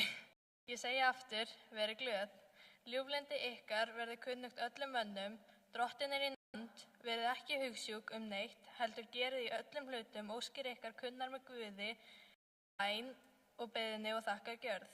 Og friður Guðs, sem æðri öllum skilningi, mun varðveita hjörtu ykkar og hugsanir ykkar í Krist Jesú. Endingu, systkin, allt sem satt, allt sem göfugt, rétt og hreint, allt elskuvert og gott afspunnar, hvað sem dygð og hvað sem lofsvert, hugsfestið það og þið skulu gera þetta sem þið hafi bæði lært og numið, heyrt og séð til mín. Og Guðs friðarins mun vera með ykkur, þannig hljómar orð.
heilagt Guðspjall. Jóhannesar Guðspjalls eðli kærleikans og birtingarmynd hans í gjörðum okkar eins og Faðirinn hefur elskað mig. Boðar mín verið þér stöðug í elsku minni, í elsku hans. Þetta hef ég talað til yðar, til þess að fögnuður minn sé í yður og fögnuður yðar sé fullkominn. Þetta mitt boðorð, að ég elski hvert annað, eins og ég hef elskað en þann að leggja líf sitt í sölurnar fyrir vini, því ég hef kunngjört yður allt útvalið mig, heldur hef ég útvalið yður. Ég hef ákvarðað yður til að fara og bera ávöxt sem varir svo að Faðirinn veiti yður hvað það sem þér biðjið hann í mínu nafni. Og þetta býð ég yður, að þér elskið hvert annað. Þannig hljóðar hið heilaga orð, en sæl eru þau sem heyra Guðs orð og varðveita það. Amen. Gjörðu svo vel. Segja má að marga rauða þræði sé hægt að rekja í gegnum rit Biblíunnar sem fléttast saman og skapa í sameiningu boðskap sem haldreipi okkar sem vonum og trúum á algóðan Guð. Einn þráður megnar ef til vill ekki mikið, en merkilegt nokk, það munar hvern og einn. Og tækjum við upp á því að slíta þó ekki nema örfáa þræði, myndi reipið fljótt flosna upp og missa kraft sinn. Þannig gleðiboðskapur ritningalestra dagsins, sem að þær Magnþóra og Hafdís lásu hér áðan, samhangandi væntumþykjunni sem Kristur deilir með okkur í Guðspjalli dagsins. Og þessi sami kærleikur sömuleiðis samhangandi því verkefni sem okkur falið að elska hvert annað. Verkefni segi ég, því það virðist stundum vera hægar en sagt en gert fyrir mannkinn. Vel lukkaðir kirkjudagar sem hafa staðið yfir hér í Lindakirkju varpa upp sömu mynd. Þjóðkirkjan státar af miklu og öflugu starfi land allt, þéttriðinu neti boðandi og þjónandi sjálfboðaliða og starfsfólks sem leita allra leiða til að teygja sig til samfélagsins og mæta samferðafólki sínu þar sem það statt hverju sinni. Halda má fram að svo glæsilega dagskrá sem hér hefur verið í boði alla vikuna veiti þó ekki nema örlitla innsýn inn í störf kirkjunar, líkt og hort sé inn skráargat. En raunin vissulega svo að opna þarf hurðina og ganga inn til að fá að sjá og upplifa öflugt og fjölbreytt starf þjóðkirkjunar alla daga. Ég viðurkenni fúslega að ég tala ekki á hlutleysi, ég er stolt af kirkjunni minni í dag, en það ég líka þá daga sem hún ekki í sviðsljósinu, vitandi og þekkjandi öfluga innviði hennar og verðmætin sem falin í fólkinu sem henni tilheyra og henni þjóna. Já, gleðin ríkir í dag, líkt og hjá Páli postula forðum, sem var hamingjan efst í huga þegar hann ritaði til fólksins í borginni Filippi, þrátt fyrir að sitja sjálfur í fangelsi á þeirri stundu sem hann ritaði bréfið, það öllum líkindum. Hann myndi fólkið á að varðveita gleðina. Saga Páls, sem að margir hér inni þekkja jafnvel og ég, eða kannski bara betur, hún saga okkar allra, saga manns sem var ekki fullkominn, gerði ótal mistök, en upplifði sterkt þennan mikla feginleik og létti, þessa miklu innri gleði og hamingju sem fylgir því að leggja traust sitt á almættið, að leggja líf sitt í hendur Guðs. Því í traustinu finnum við hina sönnu uppsprettu gleðinar, trú, von og kærleika. Reipið til staðar og allir þræðir heilir, við þurfum bara að halda okkur fast. Megi Guð gefa að gleðin sem skapaðist hér á kirkjudögum varðveitist í hjörtum þáttakenda þegar þeim lýkur að boðskapur Biblíunnar veita okkur næringu alla daga og megi Guð blessa störf kirkjunar í nútíð og framtíð líkt og hún hefur gert til þessa. Amen.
Ég bið.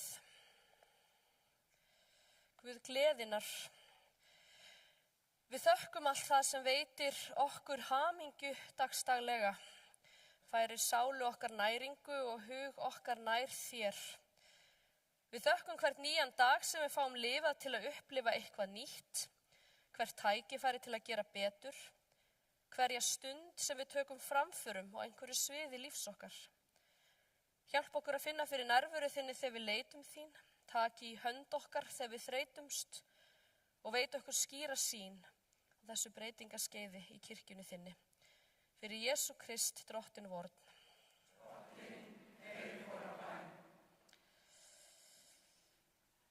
Guð kærleikans, við biðjum fyrir kirkju þinni hér á landi og víða veröld, fyrir starfi hennar í nútíð og framtíð. Við biðjum þig að blessa meðhjálpara, söngfólk og tónlistafólk, organista, sóknarnefnda fólk, æskulíð starfsfólk, djákna, presta og öll þau sem þjóna boðskap kirkjunar með einum eða öðrum hætti. Leyf okkur kristnu fólki aldrei að gleyma ábyrgð okkar gagnvart þeim sem minna mega sín. Að gleyma ekki mikilvægi þess að teygja okkur út til samfélagsins, að gleyma ekki mikilvægi þess að gefa meira af okkur en við þiggjum og að gleyma ekki mikilvægi þess að láta rödd okkar heyrast gegn misrétti og ójöfnuði þessa heims. Gef kirkju þinni og þjónum hennar að vera verkfæri þitt hér á jörð, að feta í fótspor þín dag hvern og nálgast hverja mannesku af virðingu og auðmýkt. Þú ert góði hirðirinn í okkar lífum, gef okkur að vera góður hirðir í lífum annara. Fyrir Jesú Krist, Drottinn vorn. Allt sem á okkur hvílir á þessari stundu felum við Guði og við biðjum saman. Faðir vor, þú sem ert á himnum, helgist þitt nafn, tilkomi þitt ríki, verði þinn vilji svo á jörðu sem á himni. Gef oss í dag vort daglegt brauð og fyrirgef oss vorar skuldir, svo sem vér og fyrirgefum vorum skuldunautum. Eigi leið þú oss í freistni, heldur frelsa oss frá illu, því að þitt er ríkið, mátturinn og dýrðin að eilífu. Amen.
Við rísum á fætur og tökum á móti blessun. Guð blessi þig og varveiti á þessari stundu og alla tíð. Jesús leiði þig með mildri hendi alla daga að farvegi farsældar og gleði og heilagur andi styrki þig nýjar áskoranir mæta þér og veiti þér von í öllum aðstæðum. Jesú blessaða nafni. Amen.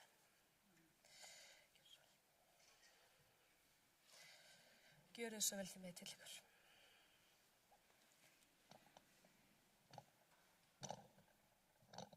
Já, komið þið sæl. Gaman að fá að vera með ykkur hér í dag og eins og alla hina dagana. Ég ekki búinn að segja orð alla þessa kirkjudaga, þannig ég ætla að nýta síðustu 4 mínúturnar að fá okkur aðeins til þess að klappa eða eru til í það. Það engin stemming fyrir því, eða?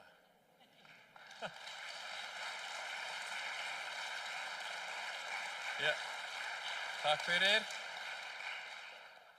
Við fengum, það var regla hjá okkur þegar við byrjum að skipuleggja kirkjudagana að við ætlum aldrei að segja nei. Og þegar maður segir aldrei nei, hvað segir maður þá? Nákvæmlega, við segjum já. Og það hefur verið regla nr. 1, við segjum alltaf já. Þá var hugmyndina til, eins og þessi kirkjukór með stóru kái, risastóru kái, sem alveg frábær hugmynd og það verið alveg frábært að hafa ykkur hérna með okkur á kirkjudögunum. Það verið alveg ákaflega gaman að vera með ykkur og þau eiga skilið alveg risastórt klapp. Endilega klöppu fyrir þeim. Takk fyrir.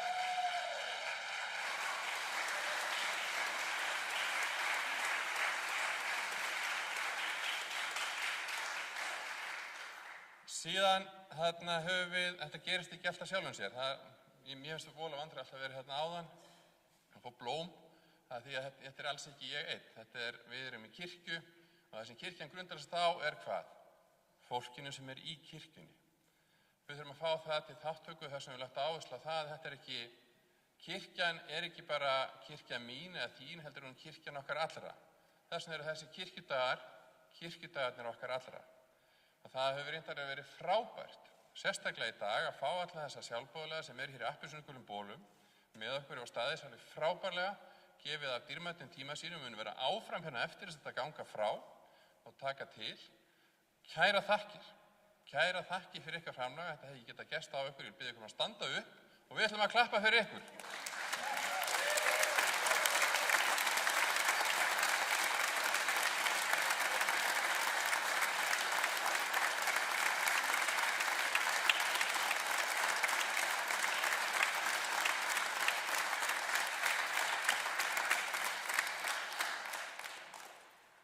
Takk. Síðan erum við í þessari hér kirkju. Ég held stundum að hafa næstu verið hönnuð með það í huga að halda kirkjudaga. Það náttúrulega æðislega með hoppukastarinn fyrir utan, það verið dýrlegt, ég gera það kannski bara næst. En ég ætla bara að þakka fyrir alveg frábærar móttökur hérna. Þau hafa algjörlega haldið okkur á tánum með fullt af erfiðum og flóknum spurningum, sumar hef ég ekki eins og skilið, en við höfum öll komast á botnsíða. Og ég vil endilega fá þau til að koma hérna, sérstaklega Margréta Ágústus búin að vera með okkur hérna alla dagana.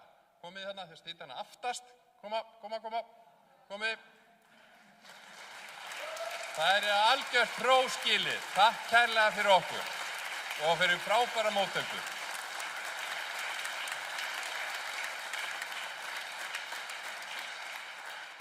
Og ég heldur ekki gleyma Óskari Einarsinni sem hann kannski farin úr húsi.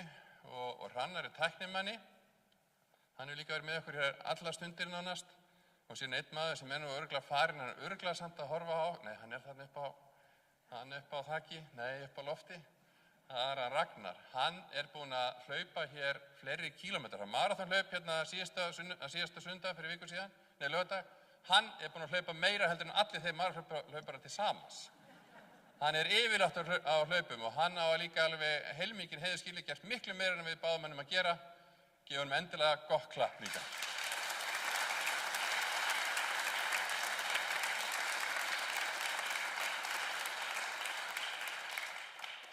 Síðan það hérna nokkur nöfn sem ég verð að taka algjörlega fyrir utan sviga. Og ég vil bara fá þið hingað upp. Það Elín, gjörðu svo vel. Það Bogi og það Dísa og Guðný.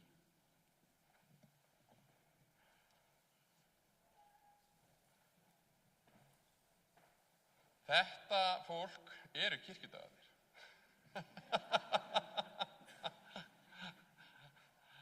Hann Bogi, hann átti ekkert að vera í þessu, hann bara samt hérna.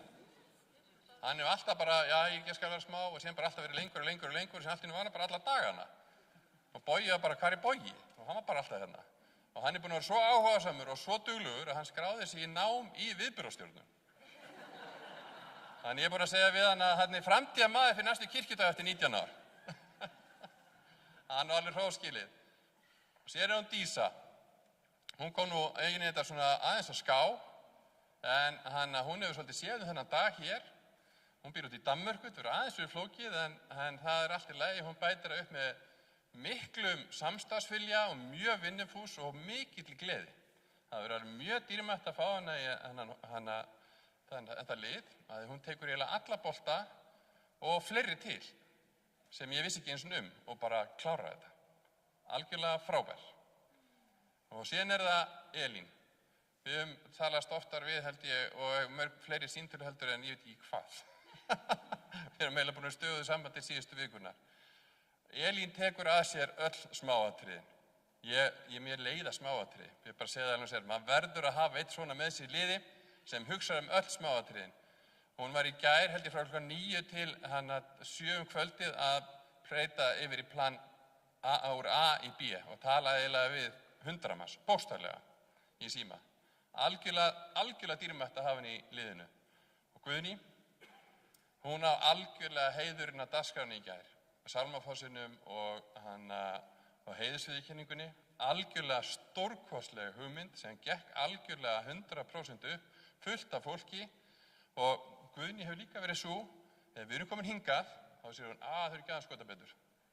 Tekur okkur aðeins niður á jörðina. Það er líka algjörlega nauðsynlegt að hafa eitt svoleiðis í liðinu. Maður má aldrei fljúga of hátt. Bara kæra þakkir, öflugt og gott lið, gefum gott klapp.